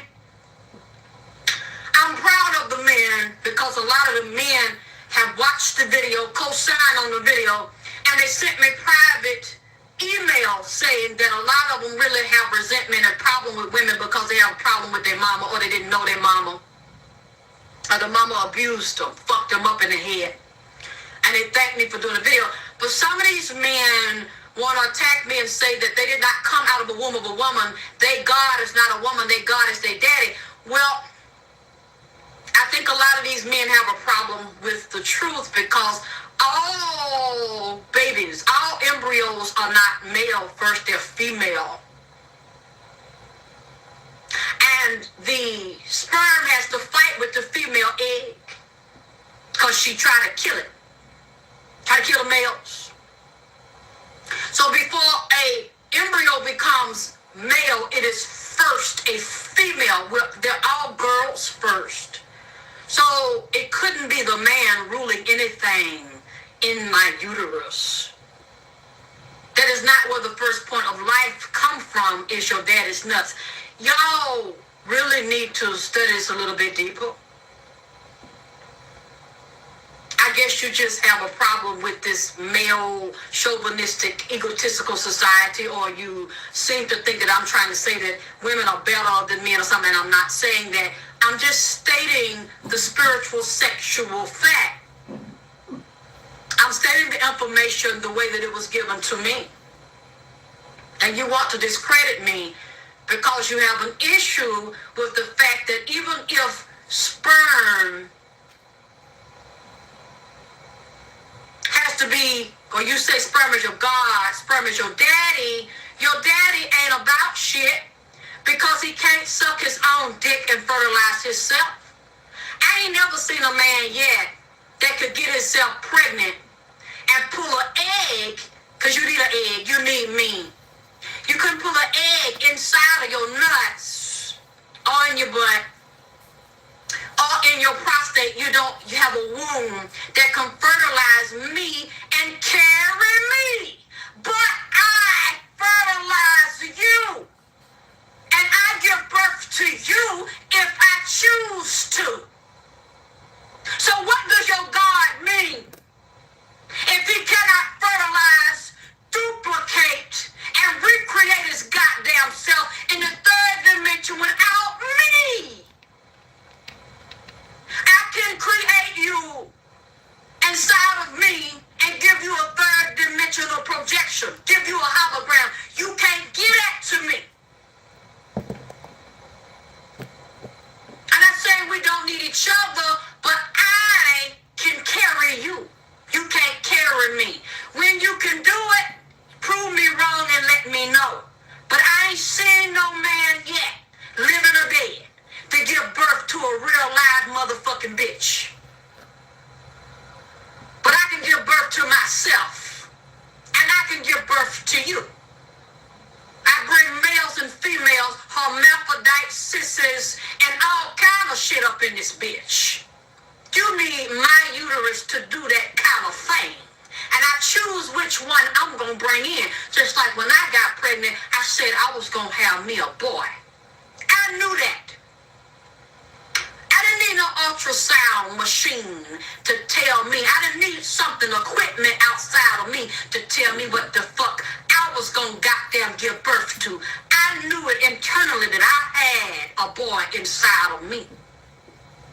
And when I want to give birth to a goddamn real live crazy motherfucking little girl talking about vagina power, mama, I know how to do that damn thing too. Not you!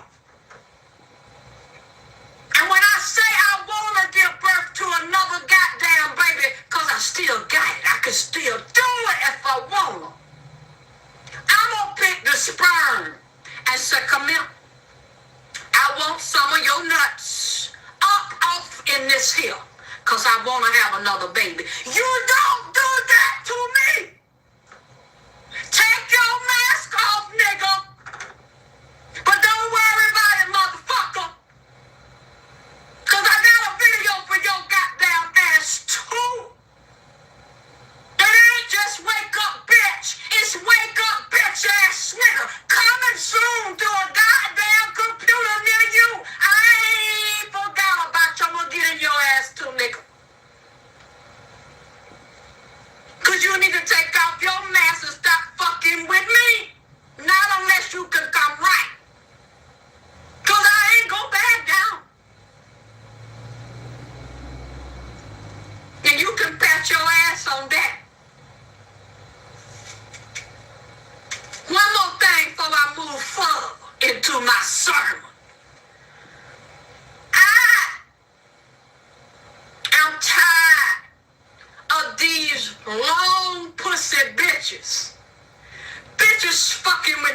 watching my damn video and you say you don't like me. With your wore out ass. I bet you a lot of y'all fucking bitches that fucking with me is half my damn age. And you done had so many dicks in your pussy that your pussy is bigger and wilder than your damn mind. I bet your pussy, the bottom of your pussy, the roof done caved in and fell out and it's dragging the ground. It's so goddamn long and fucking wide. That's why you ain't got no sense in your damn brain between your ears, cause you done had dicks to blow your brains out between your damn pussy line. Bitch wanna come over here and say that when I do my video and make a bitch and other thing, I look like I'm high, like I'm on some, had nerve call me Billie Holiday. Well, one thing about you, you dumb cock-sucking bitch. I'd rather be Billie Holiday than be you, motherfucker, you long cock whore. Because Billie Holiday might have been a junkie, but she was a badass red bone junkie. And the bitch was so motherfucking bad and so goddamn smooth and profound, even though the motherfucker is a beautiful singer that was a junkie and dead, they still talking about it. You dumb whore, you still speaking Billie Holiday name. So the bitch wasn't that woe out and stupid of a junkie, was she? Cause she got more sense than you. They still playing her records. They still paying homage to her. They still buying her motherfucking shit. They still watching her on old motherfucking videos, you cocksucking woe out goddamn sperm brain slut.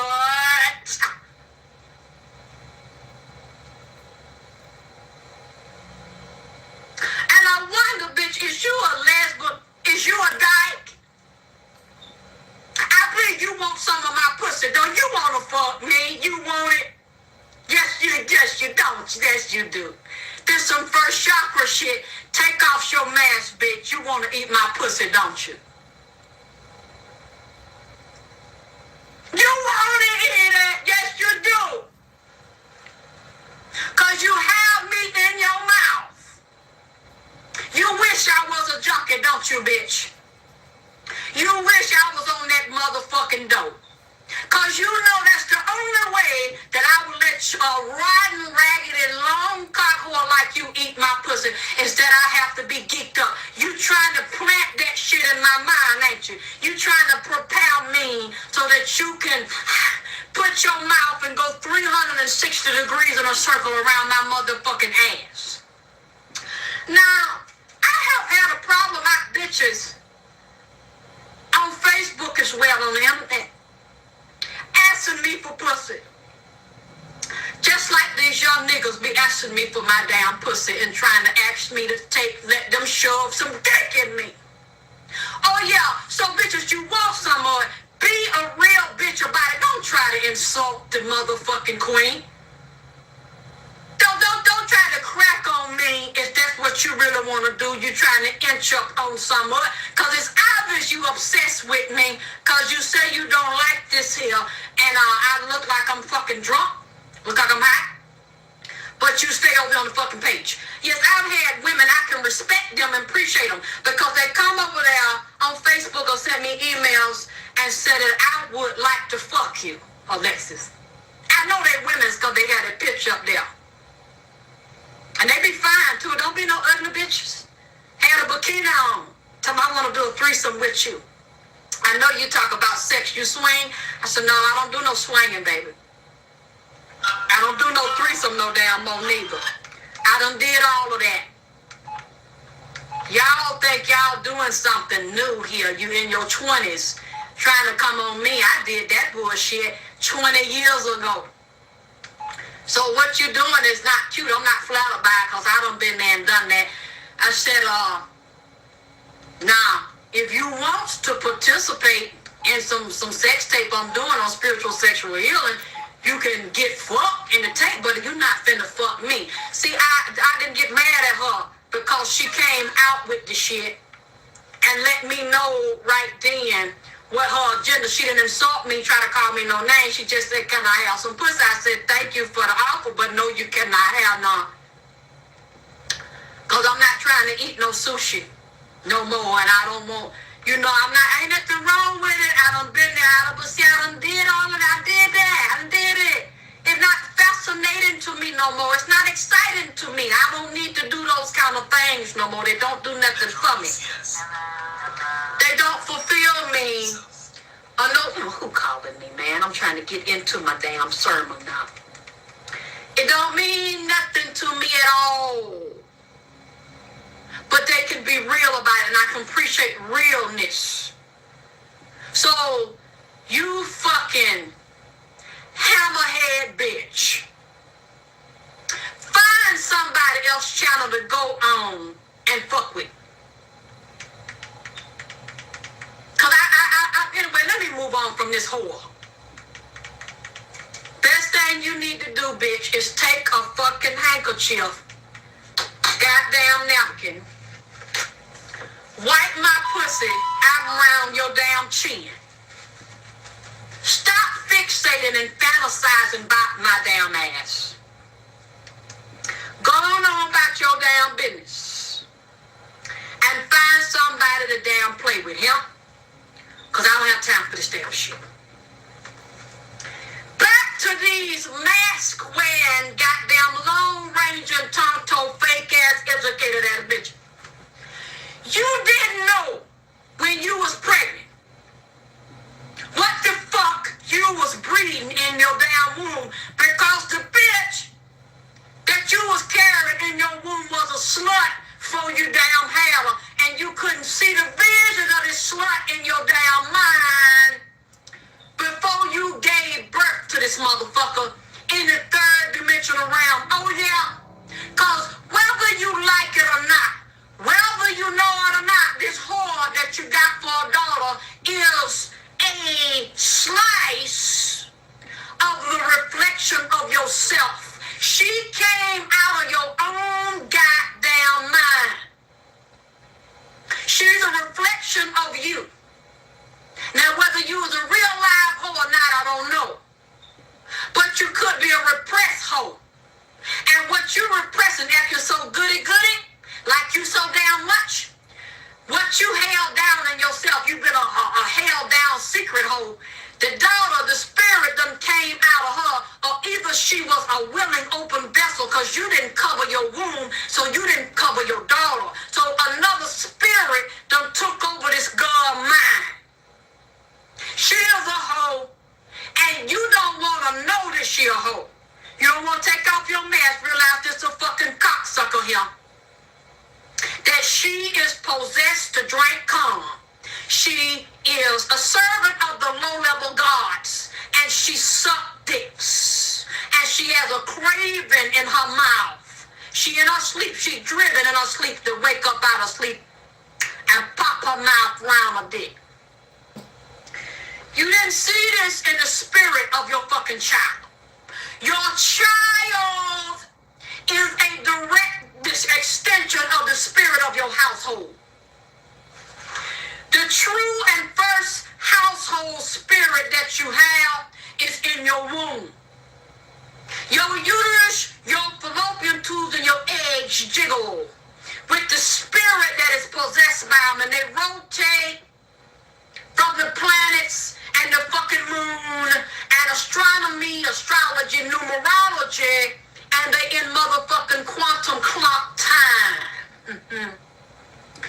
But you so fucking educated, bitch, that you're ignorant. You're educated in a man-made system, and you got degrees from their school, but you're not educated. You don't have a degrees in the universal mind of your damn pussy. You have no sense of self. You're so disconnected and detached from your own motherfucking pussy wall mind. And you're so detached from your soul knowledge and your own Akashic records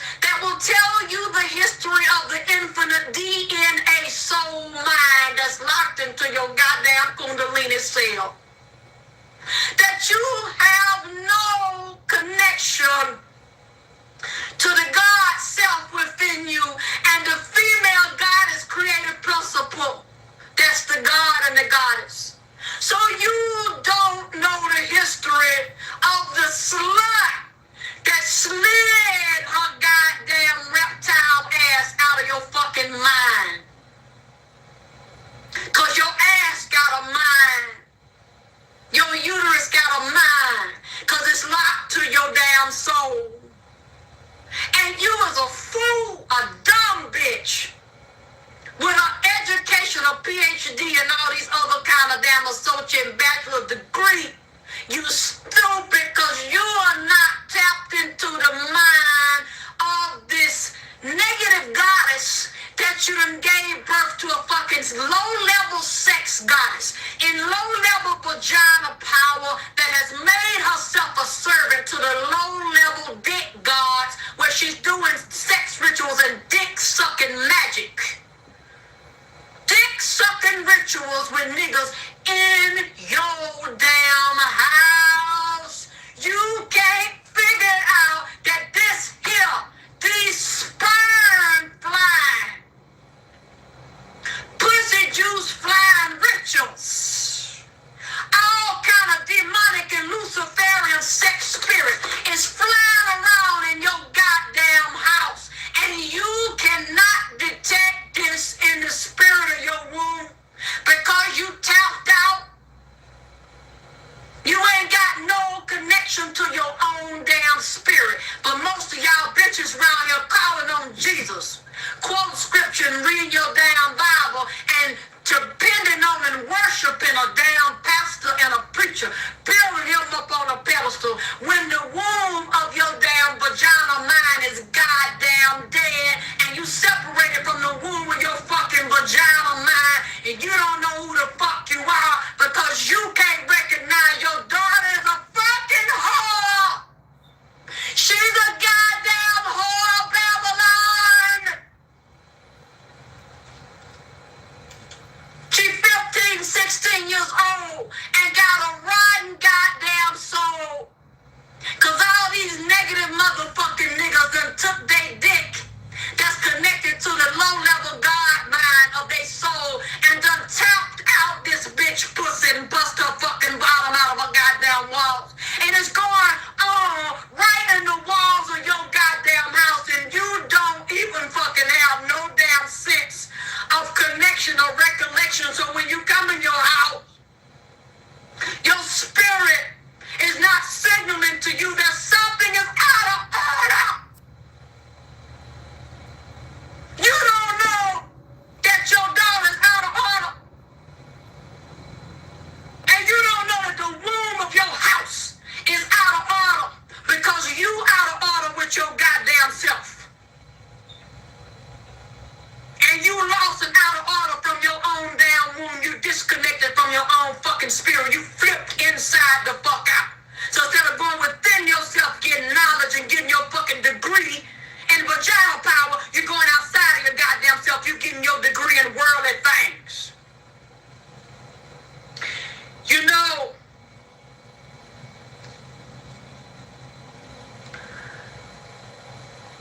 I've been through this here before. I remember, I think it was last year. Earlier last year, when my son was on drugs real bad, I didn't know this here, that this is what he was doing, taking this to the next level. And these young, low-down, rotten bitches was helping him do this. They liked for him to be a junkie. They was getting high with him. And they like to see this boy get high. Because I'm going to tell you, it's a lot of women like to fuck niggas that do dope. Because them niggas' dicks do strange kind of things when the motherfucker get high. And the motherfucker dick turn into Evil Knievel. You know how Evil Knievel used to jump and run up on them real high ramps?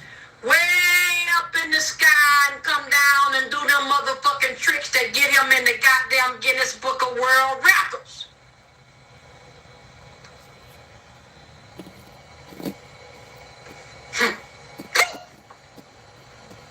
I ain't never had it, and I don't think I damn want it. Cause these men get on that check, and they did get revved up because them drugs go up in their motherfucking mind and cause a chemical explosion and cause them glands to release all kind of goddamn hormones to make them boys real hyped up and make their dicks rock hard and give them extra all kind of fucking energy. And they will run all kind of ramps and hoops and loops up in a bitch ass and break all kind of goddamn big world records. I was downstairs on the computer, spend most of my time, y'all know that, because I like to talk to my fans and comment on my videos and shit. Minding my own business. And wasn't nobody in the house but me and my son. My son was up in his room listening to Gucci Mane and some other shit. So, you know, I'm thinking we in the house alone. Cause my pussy is the only one that got vagina power up in this bitch. Don't no other bitch pussy take precedence over my pussy and supersede my womb in my own goddamn house. My house is my goddamn kingdom and my queendom and my domain. I run this. Ain't no bitch finna come in here and run shit in my house. That's why y'all women that's got sons need to watch the kind of girlfriends that he picked to bring around you and introduce you to the motherfuckers.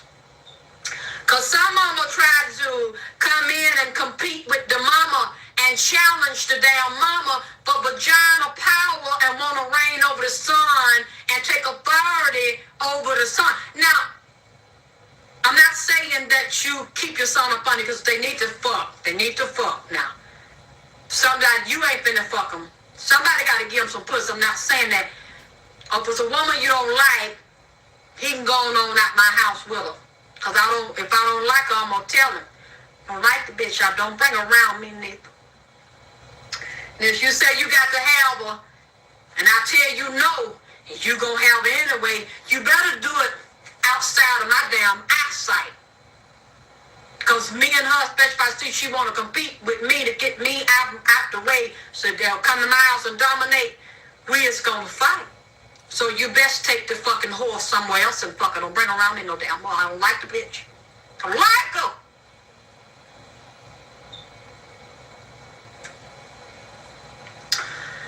I got off the computer. That's what I'm talking about. Spirits, know your fucking house. Know your vibration done shifted in your fucking house. You gotta be in tune with your pussy. And your house is your pussy too. You got to keep up with the vibe on that motherfucker to see if anybody been in your pussy, up in your womb, violating your house while you've been gone. When you come home, you better get in touch with it.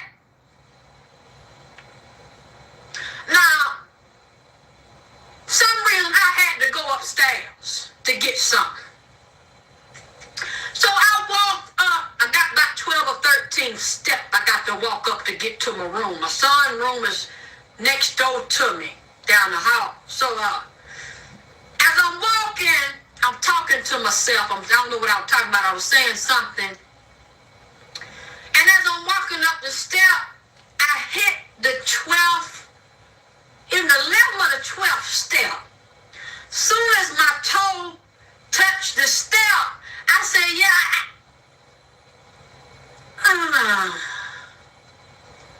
so somebody is in my house. There's a spirit in my house that I don't recognize, and it feels like a bitch. And so a bitch is in my damn house that I don't know. So the strange spirit in my house, and I know it's not a nigga, it's a pussy in my house. And it's coming from this direction right here. I knew it was coming from the left side, because I felt the spirit of the bitch on the left side of me. What's on the left side of me? My son's bedroom. So I immediately, when I get the shit, I look into the left. And I look at my son's bedroom, and the door closed. So you know me. I sneeze up, I tip up to the door, grab the door, trying to twist open and bust the door in. The door locked. Yeah, see, that's more confirming that I smell pussy. And the pussy ain't mine. I'm smelling in my house. I'm smelling some raw, hot, young, stupid, easy pussy. And I'm not used to this here, because I don't have my son want to turn my house into a whole house. I don't have it. I can't, my spirit can't let it. So I don't have a lot of traffic. He would like to do that. But I said, you know I can't take that kind of thing. You got to go hold somewhere else. So I knocked on the door. I said, hell no. Come out. He cracked the door, then opened it wide open. So that's confirming more of my damn suspicion, and I'm feeling it in my pussy. See, that something is off in my damn womb. I said, you come here. He come in the bathroom. Yes, mama. I didn't tell him what I felt. I tried to talk to him. I said, you know, I want to tell you something that came to my mind. The Spirit told me to tell you. And I'm looking at him in his eyes. So I'm standing toe to toe with him, trying to see what I see in his eyes. Because I don't want to, I'm trying to see if you're going to tell me. And I think that you think you're smarter than me. And you don't know that I know that you got a cocksucker in your room. So he said, yeah, mama, And I can look in his eyes and tell, and I looked down and I could feel his nuts was jumping. They was busy. His nuts was real excited. They were moving real fast like this, like they was trying to hurry up and rush him out of my face. I felt his nuts trying to rush him back into the damn bedroom. And he said, okay, mama, thank you. And then he tried to move. So when he moved out the bathroom, I move with him, see. I won't let him get out my sight. So as he moved to the right, I moved to the right. He moved to the left, I moved to the left. And I'm studying his damn eyes. And I'm studying the energy I'm feeling from his nuts. His nuts was real anxious. I can tell that his nuts were frustrated. But you know my son always try to be respectful of me. So he ain't gonna, cuss me or nothing. He trying to bear me, but I can tell his nuts was breathing fast. He, his heart was racing. He tried to get back in that room. So I said, okay, you can go now. He went back in there, closed the door. It was bothering him. I kept feeling it. So I went to the door. He opened it. And when he didn't open it all the way, he cracked it. Bingo! I looked at the bottom of his bed. A big old red bitch. Big fat yellow bitch. Sitting on the edge of his bed. Look, as soon as he cracked the door, I looked in her damn eyes. And I was shocked. I said, I know it. That's what you're trying to hide. Your nuts was trying to run you back in there in that room. And it bothered me because I looked at her. She was light-skinned. Had a real pretty face. Long hair. And when she opened her mouth, she just grinned. Had real pretty white teeth. But all this in here was just big. Big old titties. Kind of little stomach on her, big legs. And what got to me so much, her pussy was real excited. Her heart was racing too, I can tell, because she was doing like this. She was rocking her leg real fast. Just opening them and closing them real fast. Hey,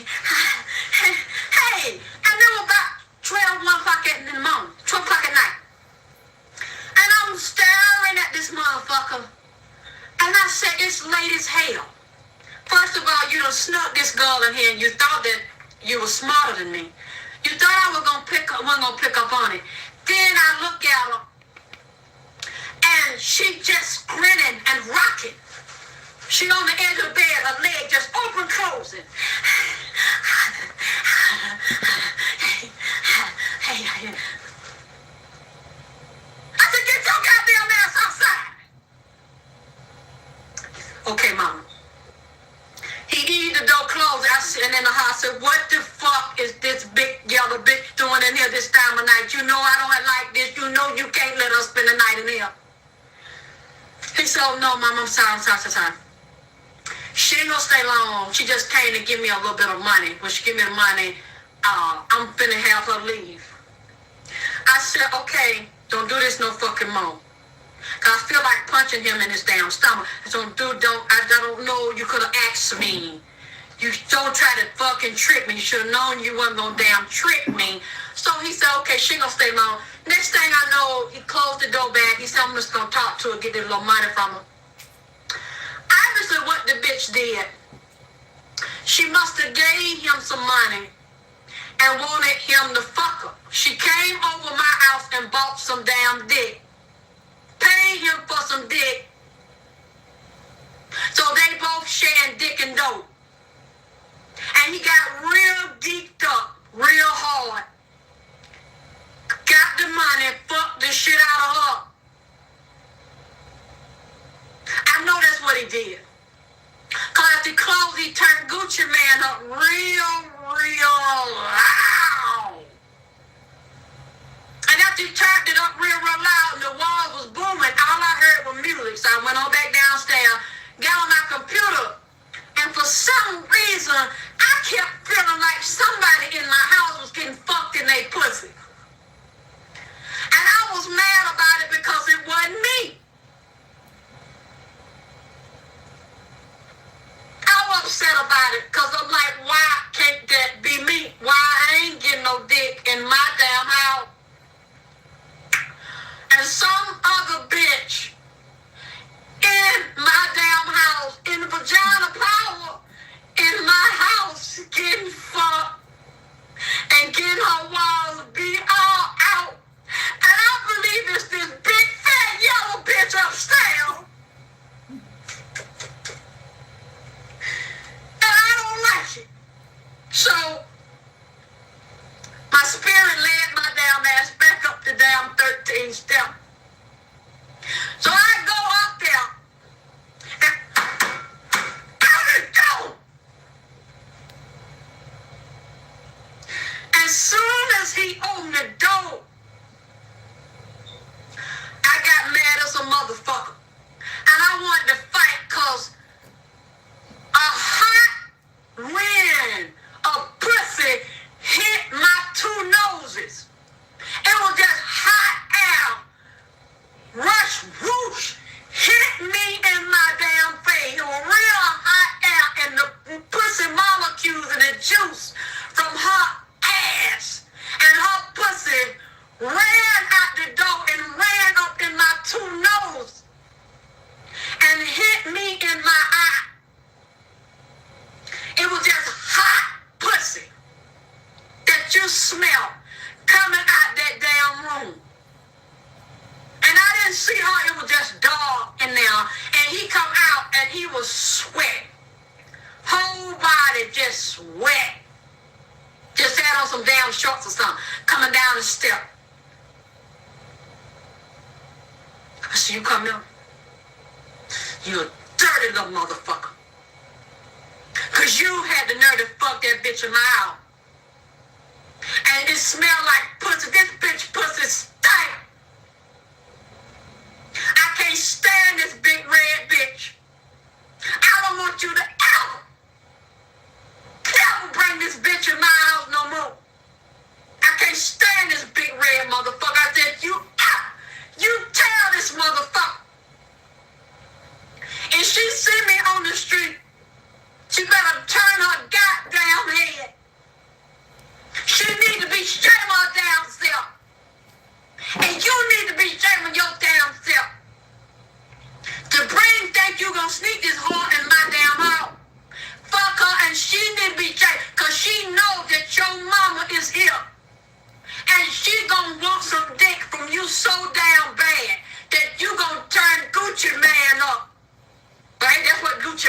y'all to do. Fuck her in private, try to fuck her in private, and think that I wasn't gonna pick up on this here in my damn house. She had to come over here in my house to get fucked. I ain't getting fucked over here. Put that bitch out my damn house before I put her out. A low-life, disrespectful ass slut. I said, then you need to be shaming yourself. So no wonder you tired. And you up here sweating and had to go down there and get you some juice. Cause that girl is big. And you about this goddamn skinny. You about this goddamn big. How you take all of that? How you lift and hold one of her leg up long enough as skinny as you damn is and fucked it up. How much money you damn get? Tell me she gave me $50. I said, you fuck that big motherfucker there for $50. So you know what, you is a cheap hoe. And if you had got a little bit more fucking money, I would have made you give me a fucking cut. Since you gonna turn my house into a damn whole house, as you is a cheap slut, you sell your dick for that little bit. You should have made her pay like she weighed, because you had to do more effort and more work and build yourself up and exercise to get more strength to fuck that big motherfucker right there. Just on the strength of her damn side and the more pressure you put on your body to do that, you're charging too low. I said, I'm tell you this, if you pull that on me again, you gonna, every time you fuck them bitches, you're gonna give me a damn cut. So next time, take the fuck up to a hotel. See, y'all motherfucking bitches that's got daughters that's doing this here. In your damn house. You have no idea because the bitch so slick with it. But it don't fucking matter how slick the motherfucker is. Because you're supposed to walk in your house, and since you have an energy vibration set up in your house, when you come in now and the fucker off balance, when you come in and say, oh, I'm so good to be home. Wait a minute. Something ain't right. Who the fuck been in my house? Somebody been in my house. And you should be able to tell if it's a nigga, a bitch, an old woman, a fucking dog, a rat, anything. You should be able to sense it because the vibration is not yours. You should be so in tune with everybody that's living in that house, even the animal, that you can sense the vibration of every person. So if they bring somebody different, you know, because the frequency, every vibration has a frequency. So you know what, my son is a little slick motherfucker. And he taught me well. He made me get in my damn vagina power, get in my right mind, because he's a slick little motherfucker. Now, a lot of y'all got these slick ass children. And they think because we older than them, they smarter. But it's really the other way around. They just pull circles on you because you're not exercising your damn skill. You're not building up your spirit. You're wearing your mask and you're building up and focusing on fake shit. So you try to fool me all the damn time and run circles around on me. And won't tell me that you pulling a trick on my damn ass, and I have to tell you that I know you're trying to pull a trick on me. And if you don't wanna fight with me and have me put your damn ass out tonight for pulling this shit, you better tell me the truth. Because I know somebody is in the room. And I know what you did in there, because I can smell this bitch's ass. Y'all need to be in tune with your own daughter, period, and her own power pussy smell. You need to sex when a man been fucking your daughter. Now, let me make something very clear. There ain't nothing wrong with getting fucked. This is natural.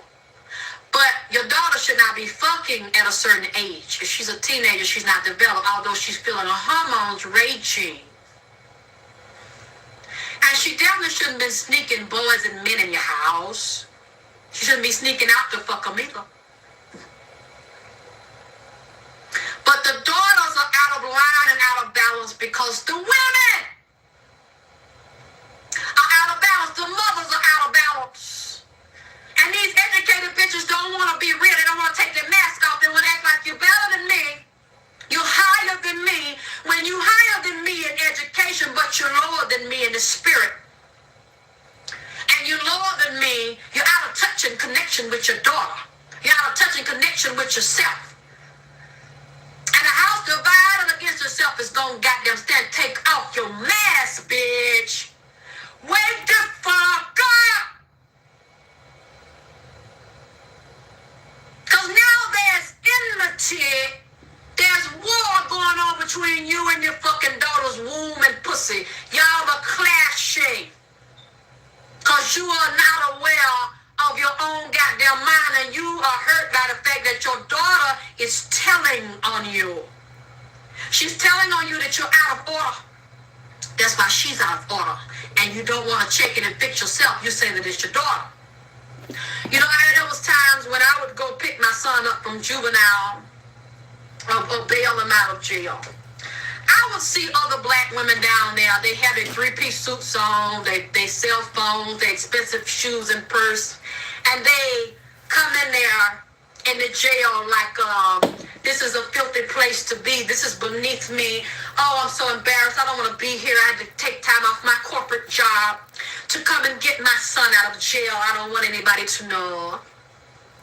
It's not beneath you. Because if it was, you wouldn't be there bailing your son out, and your son wouldn't be there.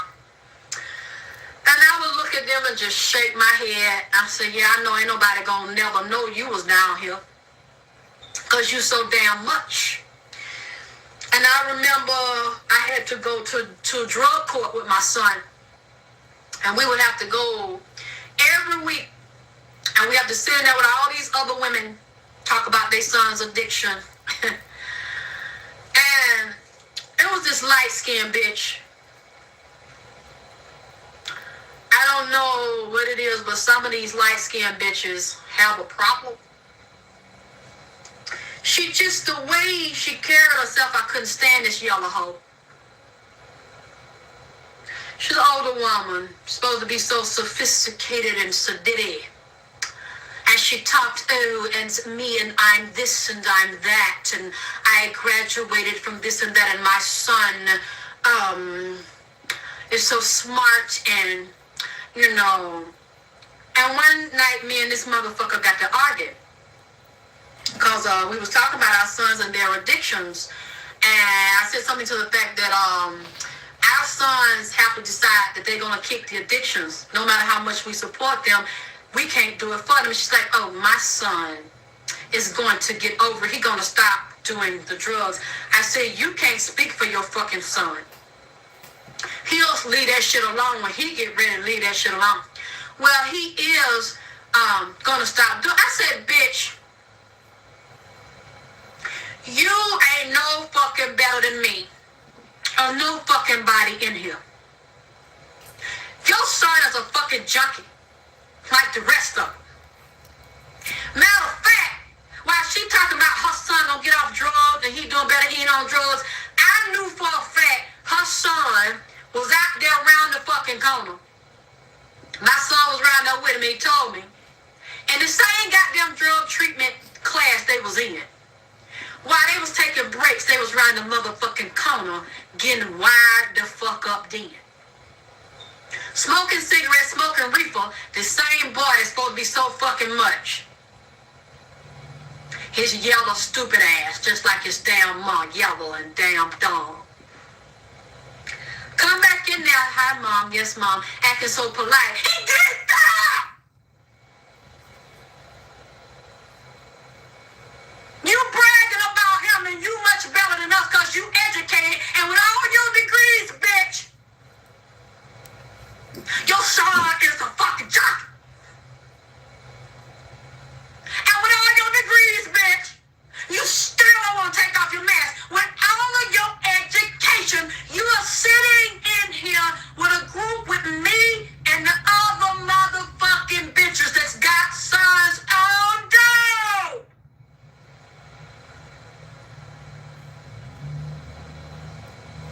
But you're better than us. So I had to let this whole hell. You're not going to speak to me any kind of way because you fucking educated, bitch, when you in the same motherfucking predicament I'm in.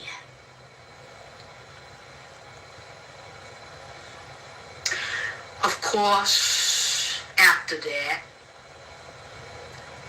he didn't speak to me no damn more.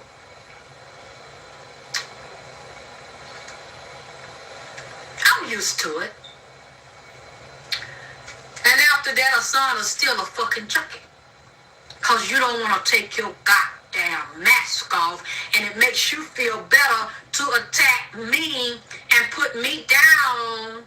When the fact remains, we can all see that you got a mask on and you fooling your goddamn self because you don't want to realize that your world is fucked up. So it's easier for you to put your fucking mask on and pretend you're something that you're not, and your children are so goddamn special.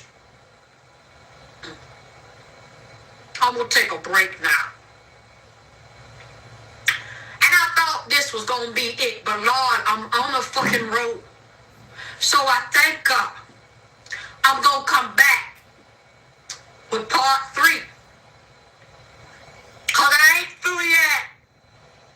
And the Spirit's still on me. God, glory, hallelujah. Yeah.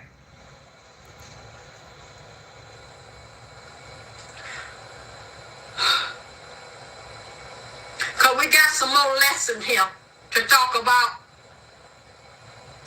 Meanwhile, I want to mention something. Y'all know I'm going to be up in New York in April 10th and April 11th, talking about the metaphysics of fucking and vagina healing with your man.